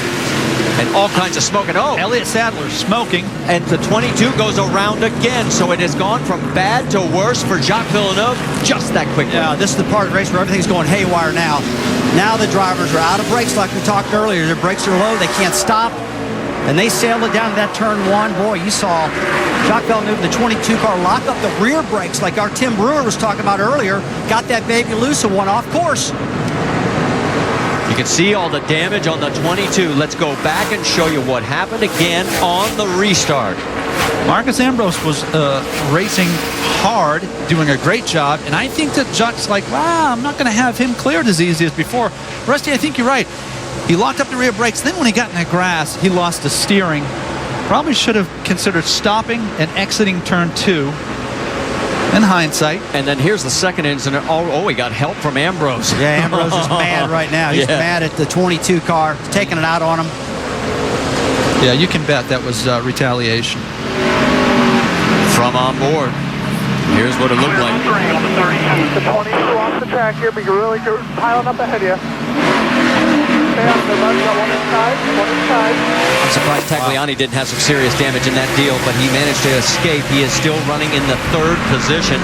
So it's the French-Canadians second and third right now with Carpentier and Tagliani. Marty, we're getting a lot of overcast here right now. This track's starting to cool down. In fact, it's getting a little bit dark here in Montreal. It's definitely going to change the conditions to this track. Taking a peek on the inside. On the left side of your screen, Elliott Sadler's in. Rick. And they are working on the right front, trying to pull that fender out. They've gone ahead and changed tires. They put fuel in, but they've got a problem on this side. They're doing what they can to get it done. The biggest problem, though, was repairing the damage to the right front. They were still working on that. Shannon? Well, Marcus Ambrose is in the 9. They're going to make right side tire change. They're also going to check that clearance, make sure there's no rubs. He also said that the steering wheel is pulling just a little bit to the left, but they're just going to take care of that right side damage right now. So they'll get back out on the track. Meanwhile, you saw Alex Tagliani get around Carpentier, and so did the 38 of Leffler. So let's reset it. It's Fellows, Tagliani, Leffler, Carpentier, Robbie Gordon, and Allgaier, your top 6. And the only advantage for Marcus Ambrose is that he can go the rest of the way now without stopping. Yeah, that's true. He can make it on fuel now, and that's one good thing. I really think that those guys that made the last pit stop on lap 30, if they get enough caution flags, and we talked about this, about 6 you're going to need, I think they can make it on fuel, Marty. Well, let's listen in on Ron Fellows' radio. I'm sorry, Jim. When you're good to go, and you got plenty of clearance. Jim, what do you got for us? Okay. Actually, guys, that voice is the only voice you're going to hear on Ron Fellows' radio. That was crew chief Jim Long. Ron Fellows cannot talk back to his crew. His radio, the microphone, is not working. They've been using hand signals, Fellows has, to indicate loose or tight when they come in on pit stop. So Jim Long, on his first race this year, has a driver that can't talk back to him. That sounds pretty good. This is difficult enough, but to not be able to communicate with your driver and make proper adjustments, it's almost impossible. Rusty, you said earlier, he's as smooth as silk, and that's why he's leading right now. Well, you take a look at him right now. I mean, he's run so many different styles of race cars in his career. He's got a great career, and it's just been, because of that, he knows how to be smooth. Shannon, got to be a disappointment down there to 22 camp. Absolutely, but these guys are going to work, Rusty. They're going to do what they can to get him back out there with 4 tires. They're going to check all that clearance, make sure that there's no rubs on those tires. And Jacques is saying inside in the car right now, guys, listening on the radio, that he's having a little bit of an issue with his steering. Maybe it's pulling a little bit, so of course they'll try to get that fixed up as well. On the right side of your screen, Alex Tagliani takes the race lead from Ron Fellows as you finish up, Shannon, and the work continues on the 22. So Tagliani shoots back in front for the first time, and he will be our 6th different leader. He's a teammate to Jacques Villeneuve this weekend, and he is absolutely the 2nd strongest car. He qualified on the outside pole, and right now, it's a Canadian day. Well, I'll tell you what, when you saw the problem with Jacques Villeneuve going into turn 1 and 2 and right in front of that major grandstands with all those Canadians, they went ooh, but when Tagliani cleared it, they went ah. So it was definitely an ooh-ah moment for these guys. And look at the right side of your screen. Jacques Villeneuve is still on pit road, so he is now 1 lap down. And the hopes of all these hometown fans for their local hero, they're in some serious jeopardy. Yeah, that's a disappointment, obviously, for he and the team. And but there are still some locals to cheer from, and the driver leading, Alex Tagliani, has done a great job. Not a mark on that car. He is from Le Chesnay, Quebec. Has had 2 other starts in the NASCAR Nationwide Series. This would, without a doubt, be his best run in this car. Can you believe Jason Leffler? He's running 3rd, and he's shown muscle all day long. Yeah, and he's very, very concerned about his brakes. He's trying to cool them down all he can, because we heard him earlier say, my brakes are gone. And Robbie Gordon just got around him. Let's get an update on that 12 car. How about it, Shannon? Well, guys, this truly is a team on a budget. When I spoke with Chad Walter earlier this morning, he told me they were only able to test with Tagliani for 2 hours this week just to kind of shake down the car. This is also the same engine that Brad Keselowski won with at Kentucky. So this is a 2-race engine. They've been pretty careful with their equipment and just trying to get out there and get the win, because they told me they feel like they deserve to get to victory lane. Well, his day job Bob, of course, is driving for Sam Schmidt Motorsports in the IndyCar Series. It's out on the pole for this year's Indianapolis 500, but right now he is loving life at the front of this field. Look at that view. He has got clear track ahead of him and 27 laps to go here at Montreal. Marty, they told me that these cars, in fact, the 12 car, this is their Charlotte primary car coming up. Now, that's a 1.5 mile oval track. That just goes to show you how this new design nationwide car can run at all the racetracks on the series. I'll tell you what, they might want to try running their road course car at Charlotte. Here are the Canadian drivers in the field and where they are running right now. First and second, Alex Tagliani, Ron Fellows all the way through with Andrew Ranger, who is out of this race. This week, it's baseball's biggest stage, and Albert Pujols and the Cardinals look to stay in contention for a division title when they take on the Cubs. Cardinals and Cubs and ESPN. Sunday Night Baseball. It's presented by Taco Bell. 8 o'clock Eastern. It's also available online at ESPN3.com. As the clouds continue to darken here on what was supposed to be a picture-perfect sunny day, rain is off into the distance, and right now Alex Tagliani has opened up a 1.1 second lead over Robbie Gordon. Ron Fellows is now third, Jason Leffler fourth, Justin Allgaier in fifth, and Danica Patrick is pulling into pit road. She was in the top 10 at one point. Rick, what is going on? She's having brake problems. In fact, she was so concerned that she thought she might not even be able to slow down properly. If you look on the left front of the car, you can see she's had some contact with somebody, possibly during that first turn incident. They're going to go ahead and try and do their best to try to get that left front fender pulled out. Danica was saying that she has so much problems trying to brake, she wasn't even sure she could get all the way around. And then when she hit the pit lane, she thought she didn't have enough ability to slow down. They pull off all the tape off the front and send her back out. Well, and that was her one big concern. We talked to her last week at Loudon during the IndyCar race, and she said she tested at Road Atlanta, and she said, man, I ate the brakes up there in 7 laps. They got to learn how to take care of them. I tell you what, she's not alone. This place will tear up brakes. So there is Alex Tagliani, and the Quebec native is out in front. And we asked him before the race, what would it be like to win at Montreal? It would be, I don't know, a dream come true. I won in Atlantic. I got on the pole in IndyCar there. You know, you know, the people from Quebec are really fanatics, and everybody from NASCAR loves going there because they see the atmosphere and they love the track. So if a guy from there could win, would be definitely fantastic. And here's the thing to think about, guys. His 2 other races back in 2009 in the Nationwide Series, on a speedway, he finished 38. On a road course, 26. Here he is leading.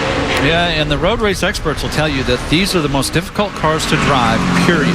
Whether it's an oval or road course, they have a very difficult time adapting to these. As we look here, Scott Speed hits pit road. Jim, what do you have on the 33? Well, let me tell you, Rick, Scott Speed has been as quiet on the radio as I've ever heard him. This is simply a splash and go. With 23 laps to go, they are in their fuel window. Scott Speed, as we said earlier, putting on quite an audition for next year.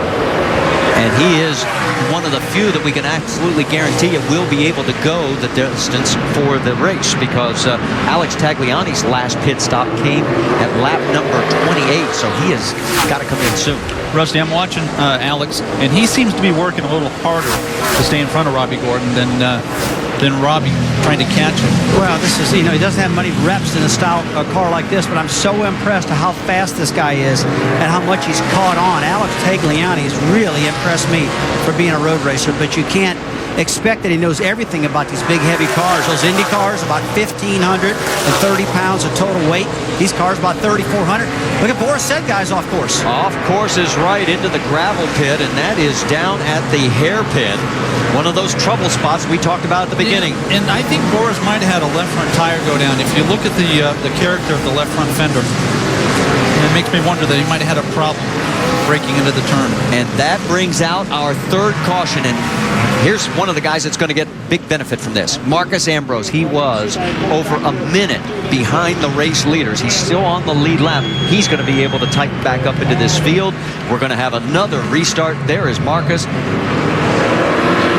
And let's show you what happened to Boris said that brings out this third caution. This is leading into turn 13. Yeah, I'm sorry, like turn 10. It actually looked like he started wheel hopping the back of the car, guys, and slid off course. and he continues to hit the wall, almost like he, there's something broke, and he's like, I know I'm done. I'm just wondering if your first analysis was right, speculating about the tire, because it looked like, it was getting twitchy and then heading to the wall. Right. They kept working on the front suspension of that car. They had the hood open, trying to work on the toe end. Absolutely, maybe a tie rod came unscrewed and the car failed a suspension part. That could happen. Or the back of the car started wheel hopping and he got it out of control. I don't want to be a bearer of bad news, but if you're a Danica Patrick fan, the gas on that front grille means only one thing. She still has brake issues. She did manage to stay on the lead lap, but here's what happened. Crosses out, you got one two back coming hard, looking to your left, coming inside. And she can't stop. She gets into the grass here and obviously fills up the grill. She'll have to come down pit road. But if she doesn't have brakes, basically her day's over. The brakes will not come back at this point.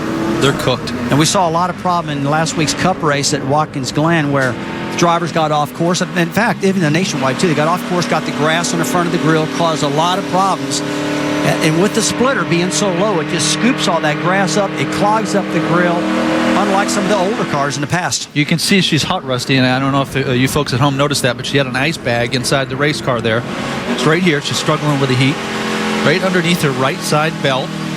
It helps a little, if you can. The key to getting through something like this is if you can keep your head cool or your brain cool, it'll convince the rest of your body you're okay. But she has that visor up. That tells me the cold air box has failed. She's not getting any help. I'll tell you what, if she's going to run full-time in the Nationwide Series next year, she better start working on handling this heat, because right now it's only about 80 degrees out there. It's not too hot. Well, it's got a roof on it, right? She's used to racing cars that don't have a roof on it, and it's got to be a whole lot more comfortable, certainly more cool. Less hot. Well, we can tell you J.R. Fitzpatrick in the number 67 is going to get the free pass, and that'll put 29 cars back on the lead lap. We can tell you also that Blake Cook has taken his car behind the wall. Clements, McClure, Kennington, Ranger, Shepard, Jeff Green also. There is the last pit stops for our top 5. And the question is, do you dare pit with threatening weather? Well, I think Tagliani's got to pit, don't you, Rusty? He's running low. He's in the worst shape of everybody in that top 5 group. Yeah. Well, there are a lot of ways to lose these races, and running out of fuel under caution is not one you want to carry home. Second worst would be 5th place Justin Allgaier. He last pitted on lap number 29. Here he comes, Alex Tagliani. Is he going to come? He does. Yes, he does. He made the fake, and now he is going to commit. And here comes Robbie Gordon as well, and a group of others. I think Marcus Ambrose was saving fuel when he was running a minute behind, Marty. I'd be surprised if he didn't stay out. He last pitted on lap number 45, and that goes back to what you said. If he gets enough caution, he might be able to make the distance, and he may get up a ton of track position and pick it up here. I'm going to really be watching this strategy right now, because there's still about 10 guys on different field strategies. See what happens here, guys. All right, let's send it down to Jim Noble. All right, busy time on pit road. Justin Allgaier's in. They'll take 4 tires and try to pack that fuel cell full so Sunoco Racing Fuel to go the rest of the way. Ahead of him, teammate Jason Leffler. Same deal. They'll make a slight track power adjustment, but 4 tires for Leffler as well. Shannon. Down here on pit road, we have the 77 Alex Tagliani. He is in his pit box. Says the car's just a little bit sluggish in the chicanes. They're going to make a 4-tire change and fuel. Robbie Gordon also in 4 tires for the 77 and pack it full of They fuel. all pitted nice in front of all. Enough fuel to make it. Race off pit road, and you can see Trevor Bayne picks up a ton of positions. But remember, we had cars that did stay out on the racetrack. Tagliani loses one. Stenhouse picks up, but Tagliani has fresh tires. So we'll reset the field for you, because Ron Fellows is your new leader with McDowell and Michael Annette. They stayed out. Well, back here at Circuit Gilles Villeneuve in Montreal, Quebec, we are still under our 3rd caution, and Ron Fellows is our race leader. Let's get the latest. What are you hearing, Jim? Well, Marty, remember, Ron Fellows cannot talk to his crew, but they can talk to him. Here's why they told Ron Fellows to stay out. I'm hoping the caution comes out for rain. If the caution comes out for rain, we're in bad city. If it doesn't, we're still all right, because there's a ton of cars between you and the guys that took tires. So in other words, drivers, if it does not rain on this next lap, expect Ron Fellows to hit pit road and get at least a splash of gas. Well, before we flash back to 2008, think about this. We're working lap 55. He last pitted on lap 32. That's 23 laps. We've seen some people go 26 laps. He's going to run out of fuel unless that rain comes. But talk about rain. Well, Ron Fellows knows well about that subject. He has won 4 times in the Nationwide Series, including right here at Montreal in 2008 when they played that strategy to a T. And that's what they're trying to do right now. Well, Marty, it looks to me like the top 3 cars definitely will not make it on field if we go back green right here. Patrick Carpentier is very, very marginal, but everybody else on the field looks like they can make it on field now. They all stopped, and they're all in really good shape. Well, Michael Annette's running in 3rd place. Rick, what are you hearing down on your end of the pit? Yeah, they are rolling the dice as well. They believe they're about 4 laps short of going the distance. They're going to stay out and hope that during the course of the rest of this race that somehow they get enough yellow flags that they can go ahead and finally catch up on fuel strategy. But right now, the way it stands, Michael Annette would not be able to go the distance. They last pitted on lap 42. We're working lap 55. And let's check in on Danica Patrick on the brake issues.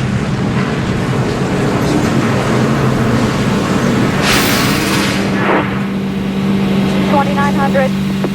Okay, pump it up right quick. Make sure you got a pedal. You got a good pedal? No, it's coming back a little. Hang on. Pretty long. Yeah. And brake. Roll off. Go keep calling. Yeah, brake system's full of air right now, and when that happens, you're in trouble. They got to bleed all that old air out of there, fluid, let it get a lot of... When those pads get that thin, the pucks on the caliper come way out, and then the rotors knock them back, and you have to pump forever. But when you get a long pedal, you've overheated everything. You put air into the system. And you're right, Ricky, that you do get a long pedal, but... You can't race that way. No, you can't race that way. They've got to get all the air out of the system now, and they were doing the right thing by keeping her on pit road and trying to get all the air out. Get fresh fluid in her, cool everything back down. But still, her brake efficiency still won't be great, but at least she'll have brakes back. These are all elements of NASCAR racing. If she's full-time next year, this is something that she'll remember, understand better. All right, let's set this for you because we're getting ready to go back to green flag racing. The top 6 stayed out. Fellows, McDowell, Annette, Speed, Carpentier, and Stephen Wallace. That's your top 6, and we're racing again here at Montreal. They got to get through that turn 1. Very crucial right now. McDowell's going to come out of here with a lead. Oh, he gets a little bump from Fellows. And Fellows is going to take the spot. You saw from high above. Just a little bit of contact. I'll tell you what, guys, Trevor Bain's still in this thing. All the problems he's having. He's in 7th position right now, still going. I mean, they fixed that car, got him back on track. He's recovered. Keep an eye on Alex Tagliani in that number 12 car, though. Remember, he came in and he put on 4 fresh ones on lap 53. We know he can go the distance. Stephen Wallace has moved up to 4th. He's working hard on Patrick Carpentier for 3rd. That's a great recovery. He was speeding earlier in the race. Oh, he did a great job. They hit pit road on lap 50 under green, and we all kind of thought, what's going on? And then the caution flag come out. That put him up front with full tank of fuel and 4 new tires. 66 is in great shape right now. And Michael McDowell's in great shape as he takes over that 2nd spot. He gets around Carpentier. You're on board with Stephen Wallace, who's in 4th. Boy, this is a part of the racetrack you really want to make a pass here. It's tough. It's tough right there. Make 3 wide. There's contact. Carpentier goes around. Oh, you can almost see it happening right there because that's a turn. That suckers you right in there. Yeah, 3 wide was not a good decision there. You know, it's hard enough by yourself. 2 wide's asking for trouble, but 3 wide will not work. And Patrick Carpentier in his last race before he retires is not going to get the finish that he wanted as he finds himself deep in this field right now. Fellows and McDowell have sort of opened up a bit of a margin over Alex Tagliani, who has now moved into 3rd. Trevor Bain is 4th, and the caution is out. Oh, there's the 23. And there is the reason why Alex Kennedy has had contact.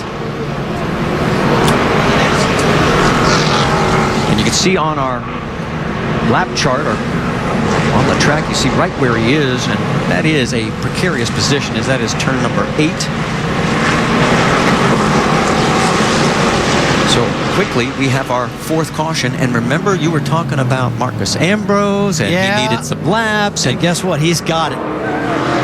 Like Ambrose is within striking distance right now. Now he's 12th, and they're closed back up. Let's go back and show you exactly what happened to Alex.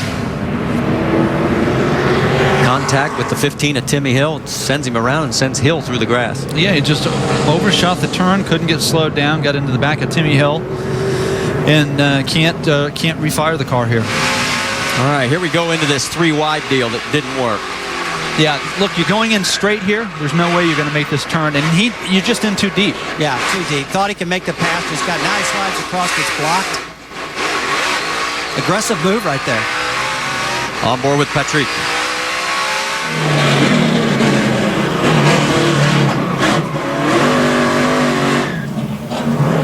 And this is the worst view a race car driver ever has. No, I don't think Patrick knew that there was a car underneath him there either.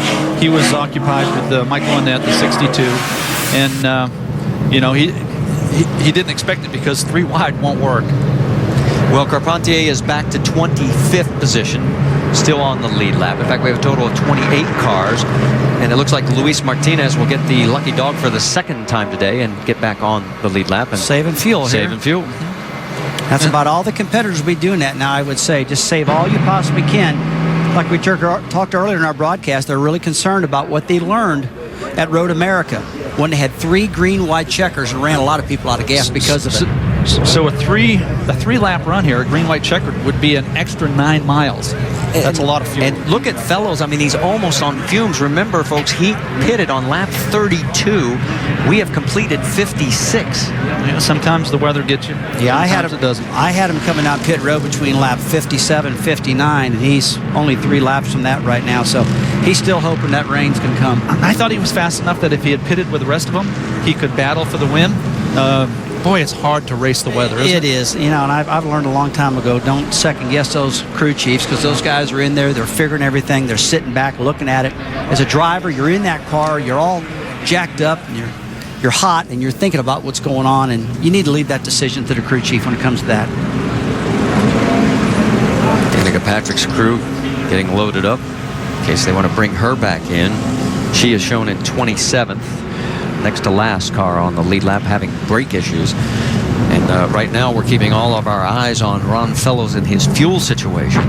With McDowell, give you an idea, Michael in second place pitted 10 laps later. And we can confirm the 39 of Luis Martinez was the free pass, so that will give us 29 cars back on the lead lap. So it's still up for grabs. The weather is beginning to threaten here in Montreal. And Ron Fellows is in front, but low on fuel.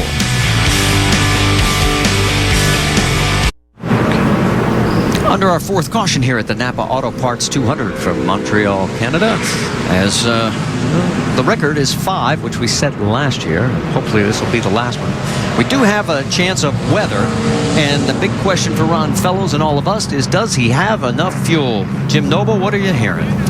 The answer, Marty, is for the time being, yes, but not much longer. The exact quote that was just relayed to Ron Fellows is, save gas and pray for rain. But he was told he will have to pit in the next 3 laps. The rain has not helped us, is what his crew chief told him. So Ron Fellows is going to have to get a big rainstorm right about now or hit pit road.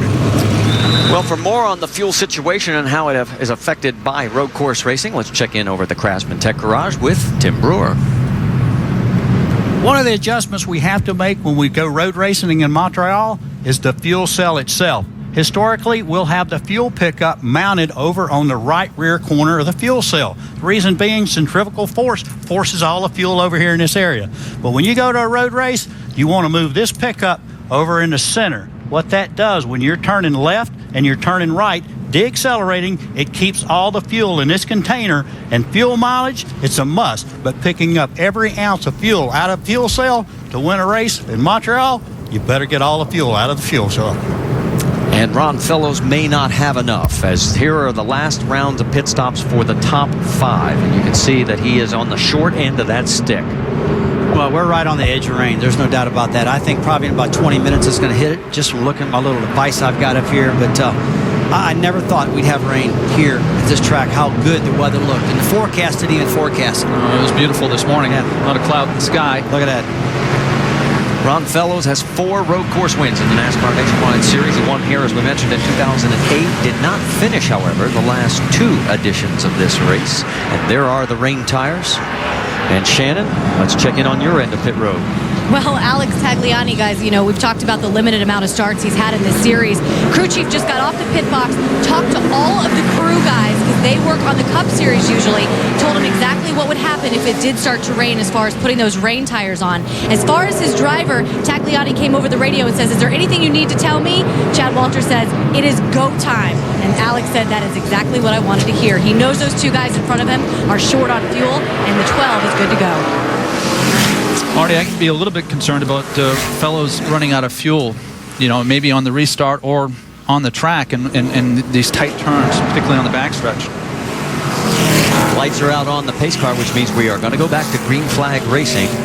And the question will be is how soon does Ron Fellows have to surrender the lead, or does the rain save his bacon? I'll tell you, the thing I'm more concerned about right now, Marty, is that dreaded turn 1. What's going to happen when they get down to turn 1? Are they going to keep it on the track? I haven't seen many people have been able to do that with these brakes wore out and the tires down. Fellows took driver's right. We saw what happened last time on the restart when the 22 got too hot going down in there, and it cost him dearly.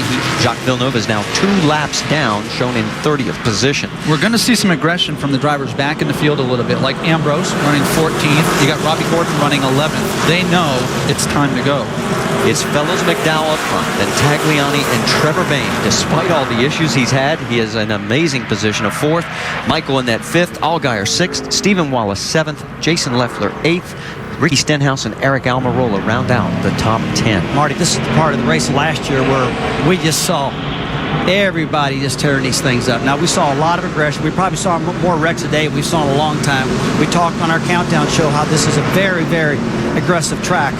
But that turn 1 just left the screen right there. Man, that place sucks them up and tears them up. It's amazing.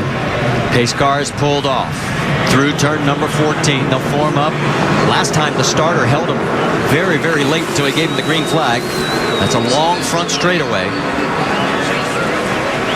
And he is still holding that flag. They pick up speed. Now we're back to green flag racing. Yeah, good start by Fellows. He got a really good jump. Yeah, Ron did a great job. Got through the gearbox good. Watch Tagliani also. Little contact between McDowell and Fellows. So far, everybody's made it through. Wow. Fellows is going to hold on to the lead, side by side for They second. made me look bad on that one. They did a great job getting through that turn 1 and 2. A lot of patience right there. Tagliani was in a position to strengthen that right-hander. He's moved into second place. Boy, it's tight back through there, guys. We turn 3 and 4, turn 5 and 6 coming up there. Look at this. I'm running for the lead. Tagliani is going to bump his way into the lead past Ron Fellows. So Tagliani, in front of the home country or home province fans of Quebec, is back in front. He last pitted on lap 42. These cautions really helped his case. But by no means is Tagliani in great shape on fuel.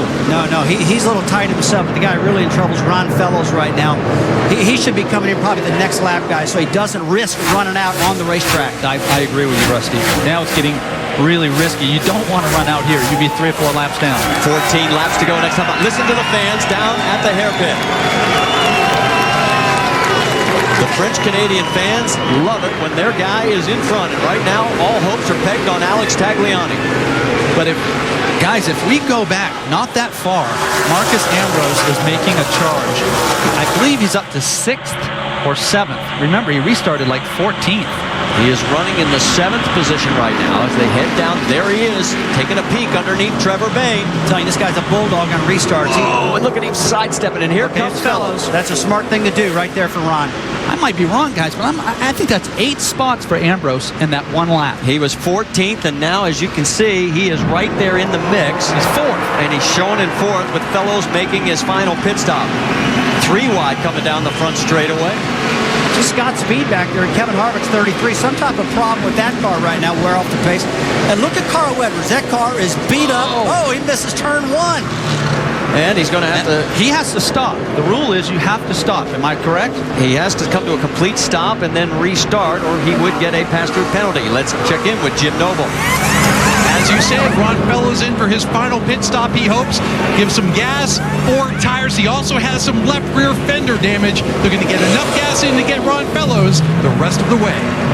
Pretty positive, guys. That was doom and gloom for Ron Fellows right there. That just puts it behind all those guys that can make it really tough for him to get back up front right now.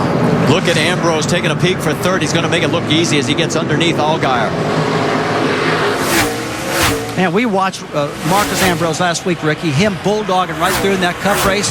When I thought he was done because of his fuel strategy, this guy made it work. Look how aggressive he is right now. And Rusty, you know what it's like when you win your first race, the wind is to your back, right? I mean, he's coming off his first Sprint Cup Series win. So he's in a position of strength now. Yeah, I'm going to be watching his lap times right now. When he gets clear like he is now, man, he can flat lay some fast times out. Again, this car is out of Richard Petty Motorsports. This number 9 car is. It's a Roush Fenway Ford prepared by Jack Roush's guys. And a real fast road race car. More damage for Alex Kennedy in the 23 as it looks like he has got the right corner again as he's trying to nurse it around. Will we get another caution? Right now, we are still green. Now, there's pull-off areas around here for him to get off the track. Let's hope he does that and not bring the caution flag out. Boy, he's got a long way to go, doesn't he? Yeah, he's heading for the hairpin right now. Yeah, it doesn't look like there's any sign that he's going to stop. Yeah. 64. That is Jason Bowles as he ran earlier today in the Canadian Tire Series, finished second in that race. Marcus Ambrose ran 9/10 of a second faster than the leader. Yeah, he's got almost a full second. Sorry, Rick. He's got enough speed right now to take the lead. Get past Alex Tagliani. And he's got 13 laps. He's got a ton of time. Yeah. But he's got to race that rain, and it's coming. There is that. There is that. You got McDowell occupying the mirror of Alex Tagliani. That's going to slow them both down. It's going to help Marcus Ambrose's case. It's going to get really busy here going into turn 1 and 2. Guys, word from NASCAR. The 16 of Trevor Bayne is going to have to do a pass-through. We didn't see it on our cameras, but they say he blew one of the quarters, did not come to a stop, so he will have to do a pass-through. Here we are, a battle for second, side by side. Ambrose with McDowell in the 18. All right, now he's going to clear him at the drag race down the long straightaway. These guys are running about 170. Caution is out. Wow. Our 5th caution. There's some of the debris on the track. And did I see some rain on the lens of the camera just then? I saw a few drops myself.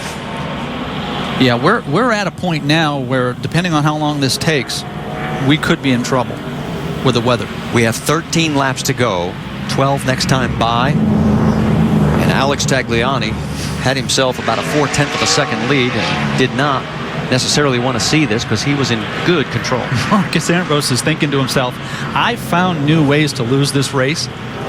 Not again. He's had an eventful day. He started in the back of this field. Remember, he just flew over from Michigan. Made it all the way into the top 3, then fell back, has now fought his way back up into the top 3 again. And we'll have to wait and see where they're going to shake out. Is McDowell going to be listed as second, or will Ambrose be listed as second when the yellow came out? McDowell is on fumes right now. I got him. I mean, he's got enough fuel right now, guys. But to finish the race, it looks like to me he's about 1 lap short. He's just got to be turning his engine off, saving all the fuel he can, and he might just pull this thing off. Rusty, we started the day telling everyone the window was 25 to 27. He would have to go 32 laps. Is that correct? Yeah, you're right. We had a lot of caution flags, Ricky, and one thing that we got to remember, they're under caution. They are turning the engines off. They are saving a ton of fuel. And they're at the point right now, they're at a point of no return. They're going to go for it now. The rule of thumb is 2 caution laps is the equivalent of 1 green flag lap. And we're hearing from the production truck that we do have the situation involving Trevor Bayne. Now, remember, he had all kinds of problems early in the day and then worked his way back up into the top 10. And here's where he comes across. And he didn't completely stop. And they were emphatic about that. You need to come to a complete stop or you'll be penalized. Let's check in with Shannon Spake. Well, guys, what a day it's been for Trevor Bayne. And finally, there were some smiles down here in their pit box. They'd worked their way all the way back into the top 5. And he just had this to say over the radio.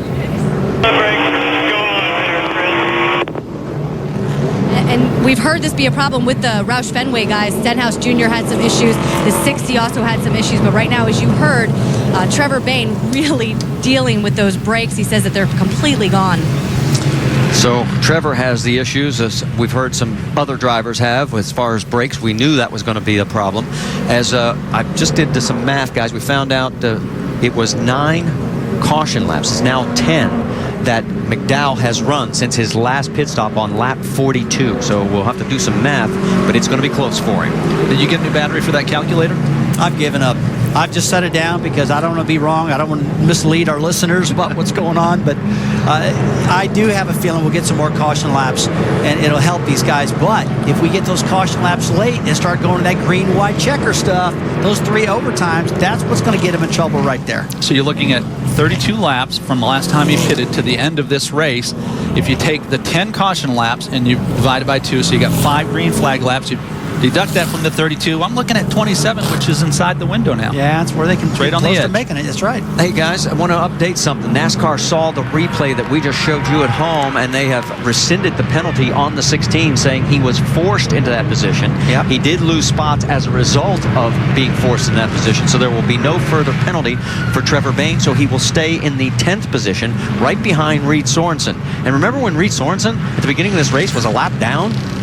What a great day this has been. Marty, I'm glad they did that because, he did get forced into that corner in turn 13 and 14. And Ricky, you are right. The penalty is come to a complete stop, then take off. But he got knocked out in the middle of the racetrack. He couldn't stop on the middle of the track. I applaud NASCAR for taking the time to review it and making that decision.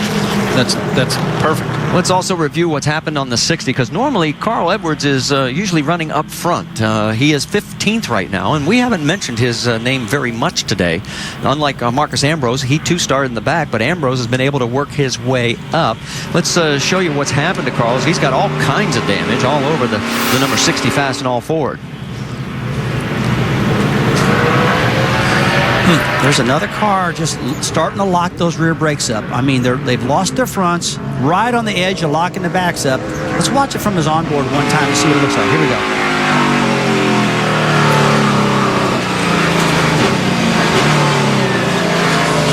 Hit back all right there, going through off. I'm really confused though. I thought that he had to come to a complete stop or he would have gotten a penalty. Well, you are right, but the problem there is that he slid through that thing too. He lost it, got out of control there, and slid through the area there and back on the track. Just can't stop on the racetrack. So one thing I am wondering, will he get a assessed time penalty, which they did talk about that in a meeting the other day. Well, we'll check with NASCAR and see if there is going to be a penalty to the 60.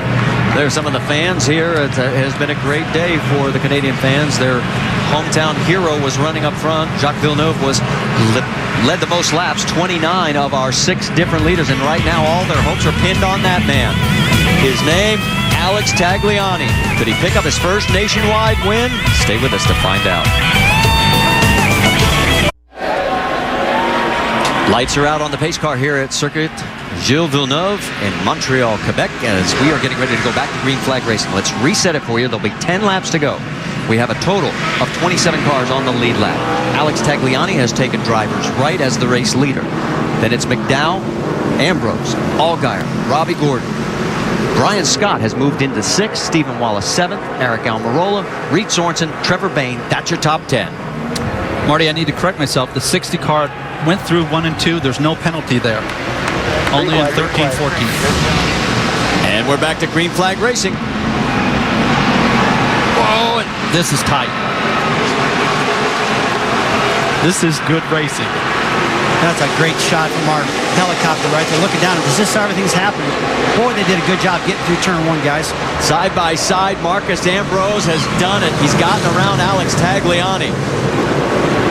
Michael McDowell is now in 3rd. Robbie Gordon is shown in 4th. Ambrose has got the bit between his teeth, and he is flying. I think he's fast enough to distance himself between the 2nd and 3rd place cars. Well, fuel's not going to be an issue for Marcos, and I thought that he was in big trouble after the accident, after he got together with Jacques Villeneuve, and My gosh, he came out of that clean.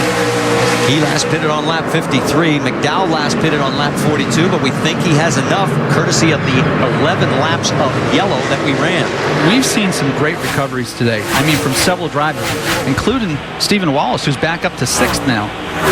A lot of fuel strategy, and it all worked out for most everybody right now. Although the race is not over yet. I'm not going to say it's worked out for everybody. Michael McDowell is the guy that's right on the edge right now for getting himself in trouble, fuel mileage-wise. But, Ricky, I do think he's okay. Did you see Robbie Gordon trying to pass on the outside there? They're still going back deeper in the field. 64 Bowles. He's going to get hit there. No, they managed to gather it back up. Yeah, I think Robbie's got something left in the tank here, guys. Well, look at Michael McDowell. Good pass on Alex Tagliani getting into turn 13 there. So move McDowell up to 2nd, and Tagliani is going in the wrong direction. And you're right, Ambrose is stretching it. Yeah, he just looks so good coming up through traffic. And oh my gosh, Tagliani's making a dive back underneath him. Yeah, but now he's going to be on the outside of the next corner. And there's Robbie Gordon. Wow. Ooh, Robbie checks up. That's awesome racing. You heard those Canadian fans in 1 and 2 going crazy up there, guys. That's as good as it gets, Russ. It does. These guys are really driving great. I'm very, very impressed with Alex Tagliani. Right now, they are all cheering. Look at Algar. They are all cheering for that number 12 car. Boy, it is go time, as we always call it, because you can see everybody just leaning on it. Speaking of Algar, where did he come from? Man, he had the rear end hung out in that car right there, almost spun it out. Did a good job, gathered it up. He's doing a great job. We haven't talked much about it today, but he's running in the top 5. He's getting a lot of pressure from Steven. There he goes, trying to make that pass now. Wow, something's up with Algar's car. Yeah, that was, maybe he just knew that it was a matter of time and he gave up the spot. That's not a bad idea. He could be thinking points, guys. Robbie Gordon gets around the 12. So Alex Tagliani, after restarting on point, now finds himself bumped back to the 4th position. And Stephen Wallace had that incident down in turns 10 and 11, and he's rallied back. 5th place now as we see Alex Tagliani get back underneath Robbie Gordon. I've never seen drivers go back and forth like they are here these last 2 laps. A lot of patience right there, Ricky, I think, out of these 2 veterans right now. Veteran race car drivers. Maybe not veterans, Marty, in stock cars, but veteran drivers out of Tagliani. But they're testing each other's patience, aren't they? Woo, that's a lot of speed right there, guys. Somebody's got to give. It's a game of chicken. Robbie's going to... Oh, he taps him. Stephen Wallace has got the best seat in the house for that deal. Well, maybe. You might want to get ahead of this. On board with Stephen as they head down past the start-finish and into turn number 1. 8 laps to go. Remember this. Every year, the final lead change has occurred in the last 7 laps. Don't leave us. I wouldn't rule anything out at this point. We've seen about all there is to see. Robbie Gordon's giving Tagliani all he can take right now. See how sparks flying out from beneath Robbie's car. He keeps running over those curbs, hitting the sway bar down there and grinding it off. Oh my gosh, that's a tough place to pass right there. He backs off. He doesn't make contact. This is good, hard racing. They're running each other clean. This is outstanding racing. It's like a 12-round heavyweight battle. They're going toe-to-toe. How long can they be this patient, Ricky? Who knows, huh? Well, they're going to run out of brakes because you can't run this hard for this long a time without brake pedal fading. Yeah, good point, because there's no airflow to the front of Robbie's car to cool his brakes. Oh, no, not again. The spin is around. Not again. Marie-Eve Defoe is turned around again. 3rd time today. Ooh, good job. Just get off the track. We're still green, guys.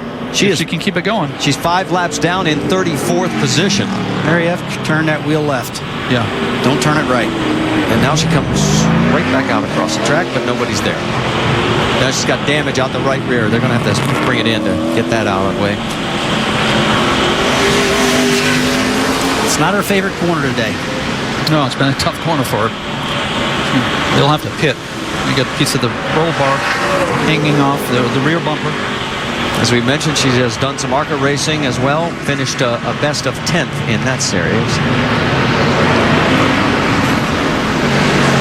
Marcus just hitting his lines right now, Marty. Oh, no. Right on. Oh, look to the left. Patrick Carpentier, he has pulled the car off, and his 27-year career is going to end as a spectator out on the racetrack. Marty, I think you can see the emotion in his face. You know, if this is the end, it's not the way that he wanted it to finish. Oh, a big puff of smoke, and Robbie Gordon's got damage. Oh, my gosh. What the heck happened here? Well, it looks like he made contact. You can see the hood is crinkled up, and he may have busted an oil line from the oil cooler, Rusty. Something under the hood. It's a hard hit, whatever it is. Now, they were going at it back and forth. They were mixing it up as aggressive as you can be and survive. Obviously, it looks as though it took its toll on him. All right, we were putting a period on Patrick Carpentier, and there he is. The crowd seeing him on the screen, they're giving him a cheer, and here's what happened to Robbie. Oh, just right into the back. He just rams him. Wow, I mean, that's he just picked the throttle up, and it got in the back of him. And then it looked like Allgaier and the 66 of Stephen Walls got together, and Allgaier was able to get around him. And there is the end result for Robbie Gordon, who had a great day going. Looks like he hurt an oil cooler, guys. That's an oil line causing that fire. And that's exactly where that's located at. So, Rusty, that's a slow turn. I don't understand that. He said, look at his frustration. He just can't believe he did that. A very small hit, but enough to knock the radiator and the oil cooler out of the car. Such a good run. A lot of frustration. It's a tough pill to swallow. Look at it. Every time our cameras, they see that on the big screens here, and listen to this crowd. What a salute.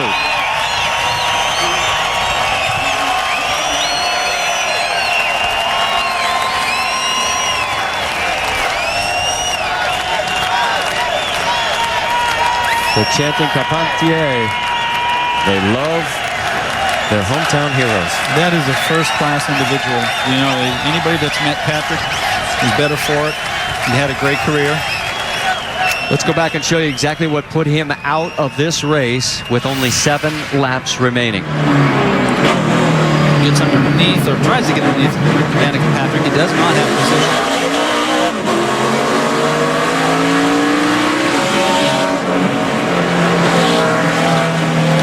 Something failed in the drive line. And everybody just goes flying by. And that's not the way, like you said, not the way you want to end your career. He's a true pro, though, Marty. Just pulls this thing off course in a safe way, not to bring a caution flag out and impede the race. And look at this. He pulls over there. But what a great seat. Gets up in a grandstand to watch the most exciting part of the track. And you know what? He's getting the tribute. He's getting the recognition he deserves. So the fans will give him a salute as the other pace car, they have 2 of them here, takes him around the track. Stay with us. It's not over yet. For Marcus Ambrose, he took care of business in Cup finally last week. His business here is still unfinished. This was 07 when Robbie Gordon spun him out. Then in 08, the rain, well, he ended up finishing 3rd in that race. And then in 09, this was the biggest heartbreak of all. He clips this curb way too hard, launches into the air. Carl Edwards ducks under on the final corner to take the win. And last year, an electrical problem put him in his first DNF position. And now, as we get ready to go back to green flag racing, the lights are out, and there is Marcus Ambrose. He started in the back of this field, moved up into the top 3, fell all the way back to 28th, and is now in position to win this race. Michael McDowell stands in his way, and we have just been told by NASCAR they are going to add 1 more lap, so we will only have 4 laps remaining. And it's because of the speedy dry that they have out on the track. I tell you, that's a good call right there, because you know those drivers that get in that, there'll be another caution flag. Good call blowing that off and trying to get some more grip for him. Look at that. Yeah. You don't want that to determine the race. No, not at all. Okay, so we're going to step aside, get 1 more quick break in, and when we come back, we should be going back green flag racing with just 4 remaining at Montreal.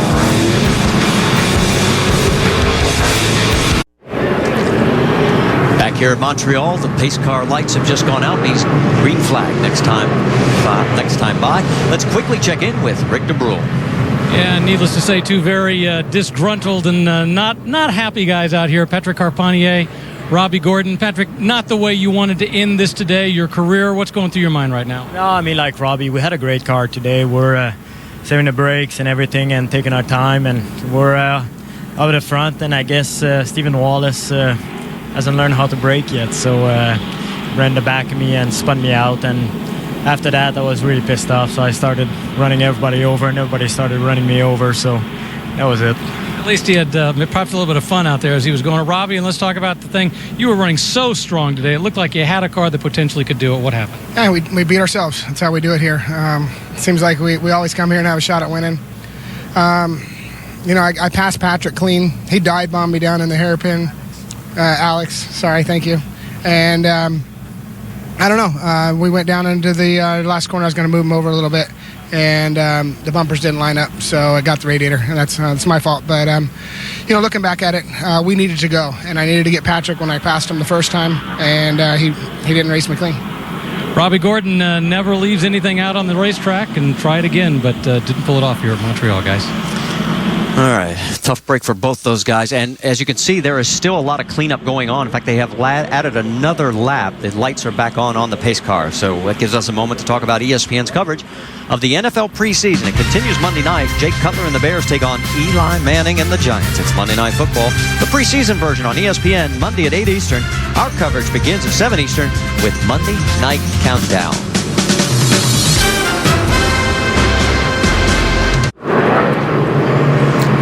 All right, lights are out on the pace car here at Montreal. We'll have 3 laps of green flag racing when we come back to get the start. It is Ambrose, McDowell, Tagliani, Allgaier, and Stephen Wallace, your top 5. Some others that we should point out, Reed Sorensen has battled back. So has Elliott Sadler. Sadler's shown in 8th position. Sorensen 10th. Ricky Stenhouse Jr. shown in 17th. So the points championship right now, as it stands, about 15 points separating the top 3. Let's get an update quickly from Rick DeBrule. Let's talk about Elliott Sadler and what a race it's been for him in terms of the way he's played this out. He knew he wanted to be there at the end. All day he was talking about the fact that don't worry about those one-timers. Go for the guys that matter. At this point, he's managed to pull off the points that are so important to him. Jim? Michael McDowell, after about an hour of saving fuel and some fortuitous cautions, Michael's good to go now by a half lap extra, but that does not take into account any green-white checkered, guys. So if it goes green and doesn't go past that, Michael McDowell is in good shape. All right, Jim, thank you. Lucky Dog goes to Timmy Hill, gives us 26 cars back on the lead lap as they begin to form up, heading towards the final 2 corners. Marcus Ambrose on the surface looks like he has things in complete control, but there's an old adage in racing. The one guy you don't want in your mirror in the closing laps is a driver who had never won a race yet. They're a little eager, a little ambitious, a little... Michael McDowell fits that mold for the Nationwide Series. Alex Tagliani fits that mold as well. Might take chances that other drivers wouldn't. Absolutely. You're thinking right now, hey, man, you've won your race. I haven't. It's my turn right now. I'm going to do whatever it takes to get it. Well, we're going to find out. Ambrose is again selected driver's right. The crowd comes to their feet one more time. 3 laps to go when we get the green flag. They make their way down, and again, the starter's holding on and holding on. It's a late start. It is, and he finally gives them the green flag.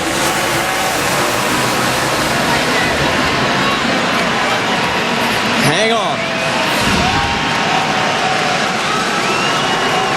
Well, the top 10 are going to make it through. Sadler gets bumped out. Oh, you see Michael McDowell out in that speedy dry, guys. No grip out there. Yeah, Stevens moved up to 3rd. It is Ambrose out in front of Tagliani. Stephen Wallace with what would be a career best run if he can hang on to that position. Boy, McDowell really got himself in a bad position by being on the outside with all that speedy dry. You saw his car slipping and sliding. Stephen got underneath him and got going. Another clean start, guys, from turn 1 and 2. It surprises the heck out of us, doesn't it? It does me. We were expecting worse. Let's give the guy in 5th place a ring of the bell, because Brian Scott, whoa, look out. McDowell is he get off course and almost got so loose it turned it around. He saves it nicely. That was a big save. He had one tire in the grass. Brian, it's a hard way to break. Brian Scott has 1 top 5 in his entire nationwide career. Here he is on a road course, and there he is running in 5th. And there's Eric Almirola with his string of top 10s still going strong as he is at a good run. Like, look at this. The 32 of Reed Sorensen goes around. Bad for our point guy. He had come so far. He was second in the points just then, guys, by 2 points behind Ricky Stenhouse. This is going to hurt him big time.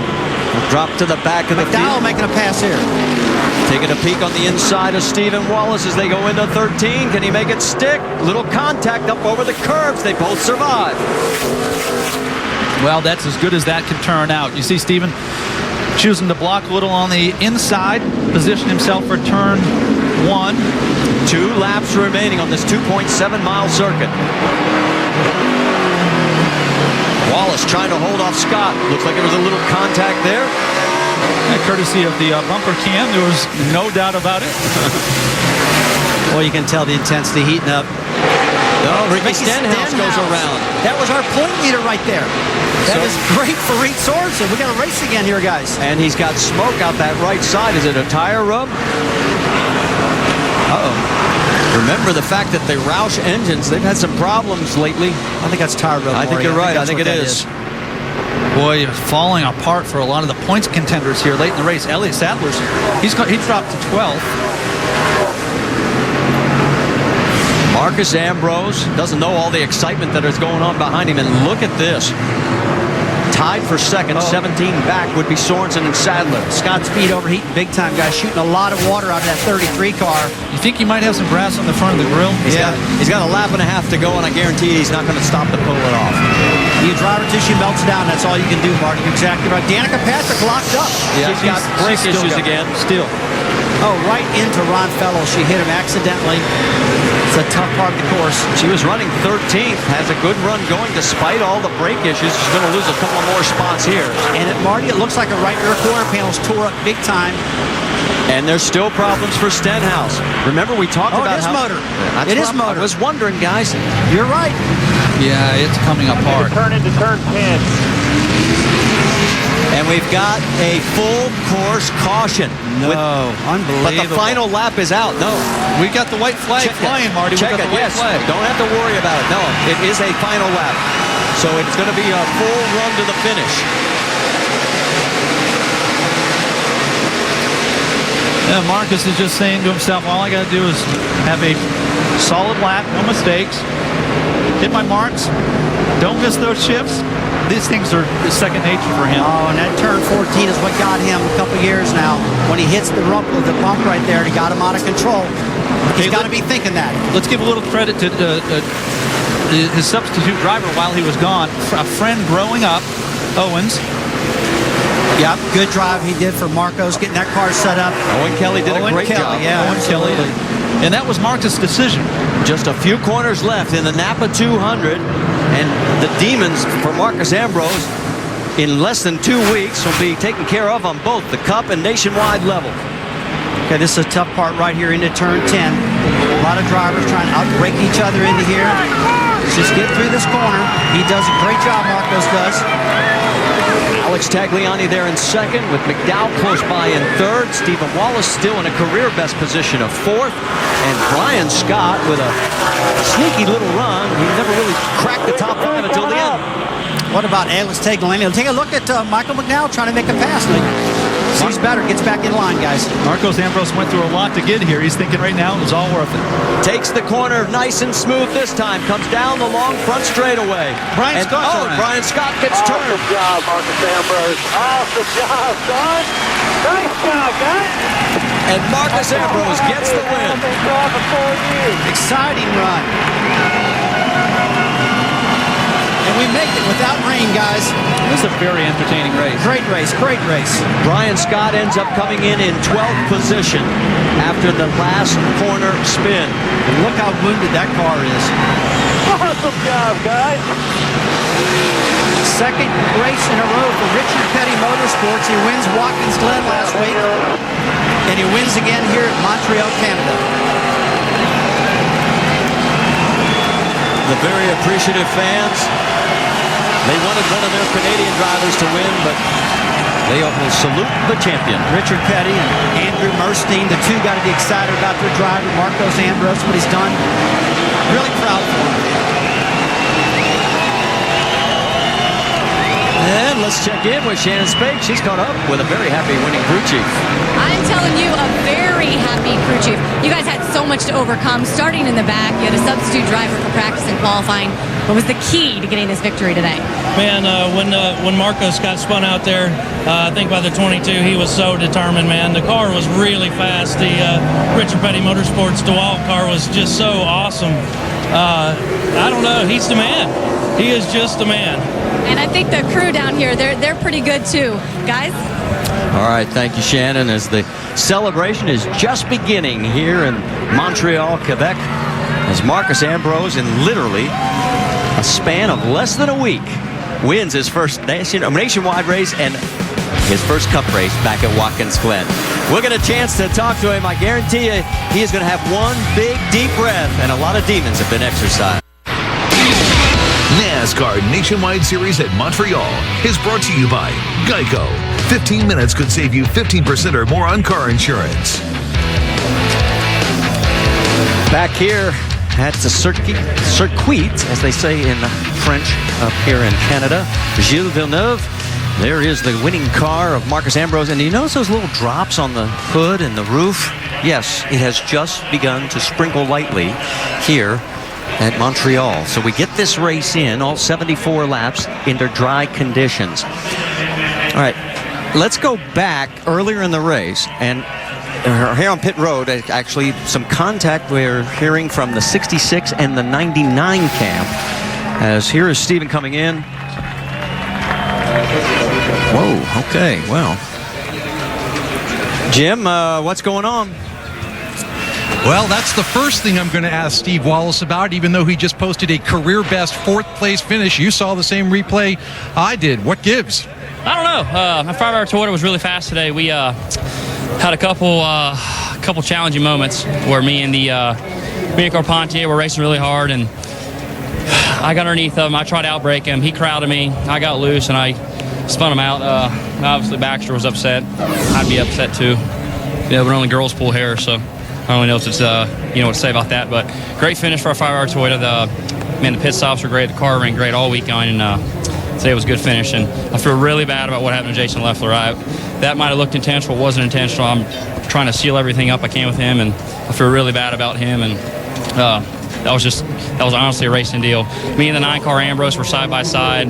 He was in front of him, and I checked up, and Leffler was coming down, but I used to swear on my life that was not intentional. So, Jason, if you're listening, I'm sorry, and that's all I can say. But 5-hour Toyota was fast, man, and we're going to go to my favorite track, Bristol, have a good run. Congratulations on the finish. That's Steve Wallace, guys. And we do not have that on any of our cameras, so we can't show you exactly what he is referring to. And so there is Marcus Ambrose as he is making his way towards victory lane to begin the official celebration. So, tell you what, his hair's got to be hurting right now, doesn't it? I was going to say, Jerry Baxter obviously not happy. No, he's driving hard. And look, as Patrick Carpentier's last race, I understand the frustration out of everybody. I really do. This was a tough one and all of it, but I tell you, it was an exciting race, but... Yeah, I thought Stephen made a mistake getting into the hairpin. Yeah, it was a little tight in there. But he redeemed himself. He battled back, had a top 5 finish, and it's just not the way you want to end the day. Well, Danica Patrick did not end where she wanted. She was up in the top 15, but you saw the brake issues late. She ends up 24th. Let's talk to her. Yeah, Danica Patrick had quite a day out there. There was some goods, and then there was some real bads. You just persevered, though. You just kept trying to get some mileage underneath you. Yeah, we had a really good run going. It was smart of Tony to pit me early and get those good laps in, because apparently we picked up track position. I don't know, I'm just running, but that's what I heard. And getting our way up to 8th or whatever, it felt really solid, it felt really good. And then within 2 laps the brakes went, and they went to the floor. There was nothing there, and they were awesome and kept me on the lead lap. So I was like, heck yeah, let's go. So. And I heard you talking about respect out there, trying to run for respect. I beat up my GoDaddy car a little bit, but I was, as an example, Carl bumped me in the hairpin a little bit, so he got me, and then so we went down in the hairpin. I gave him a little bump because, that's how it works, and or at least that's how I think it works anyway. If I'm wrong, please tell me. But it was about charging hard and being with good guys, and Villeneuve was up there, and he was kind of one of my childhood hero-like guys. So it was a cool place to be, and I learned a heck of a lot, and it was a bummer that I got a big wheel hop down to the hairpin, and I broke the axle or something like that. So anyway, it was all in all, it was a good day, I guess. At the very least, a very adventurous first nationwide road course race for Danica. All right, thank you, Rick. And it's time now to head down to the One Main Financial Victory Lane. Let's celebrate with the man who's won 2 races in 6 days, Marcus Ambrose.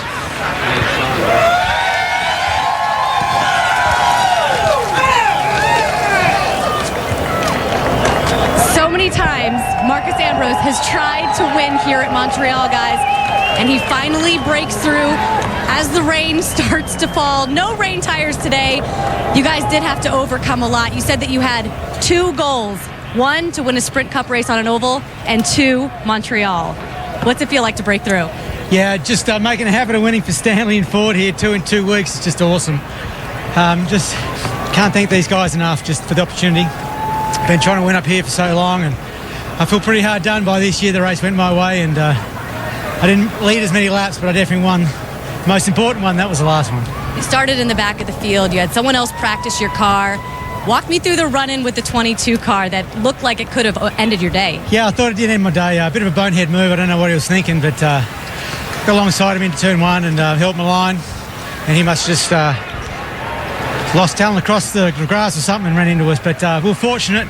Hit the side of the car, didn't hit the wheels too bad, so it bent the steering just a little bit, but in general we got lucky and made the most of it. What a day for Marcus Ambrose and this team, winning here at Montreal for the first time in his career. Marty? Yeah, about passed the whole field twice. First time moving all the way up into the top 3, falling back to 28th, and then coming back to this. A winning moment at Montreal at Circuit Gilles Villeneuve. Stay with us. We've still got a lot more coming.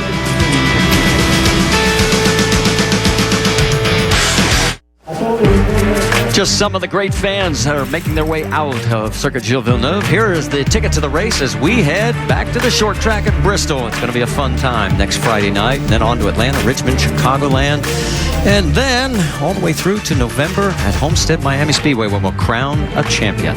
Let's check in now with Jim Noble.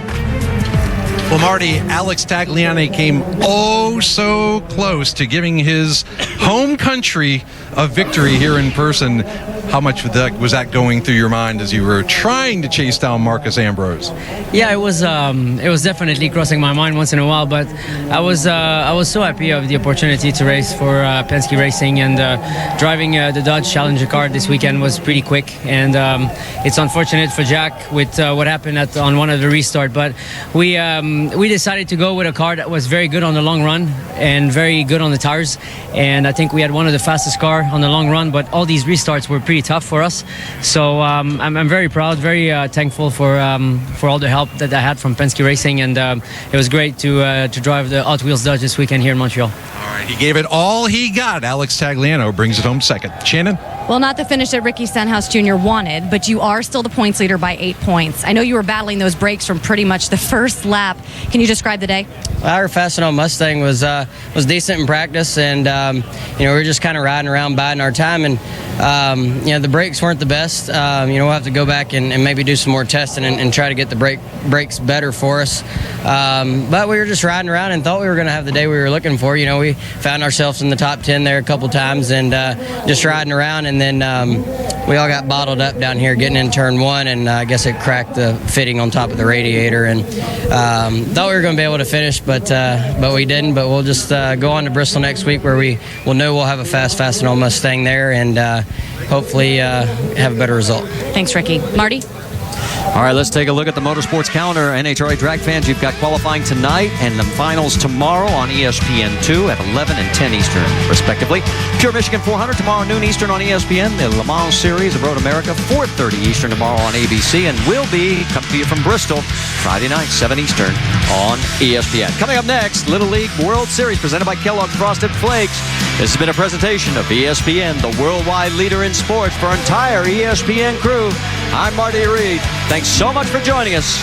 Till we meet again.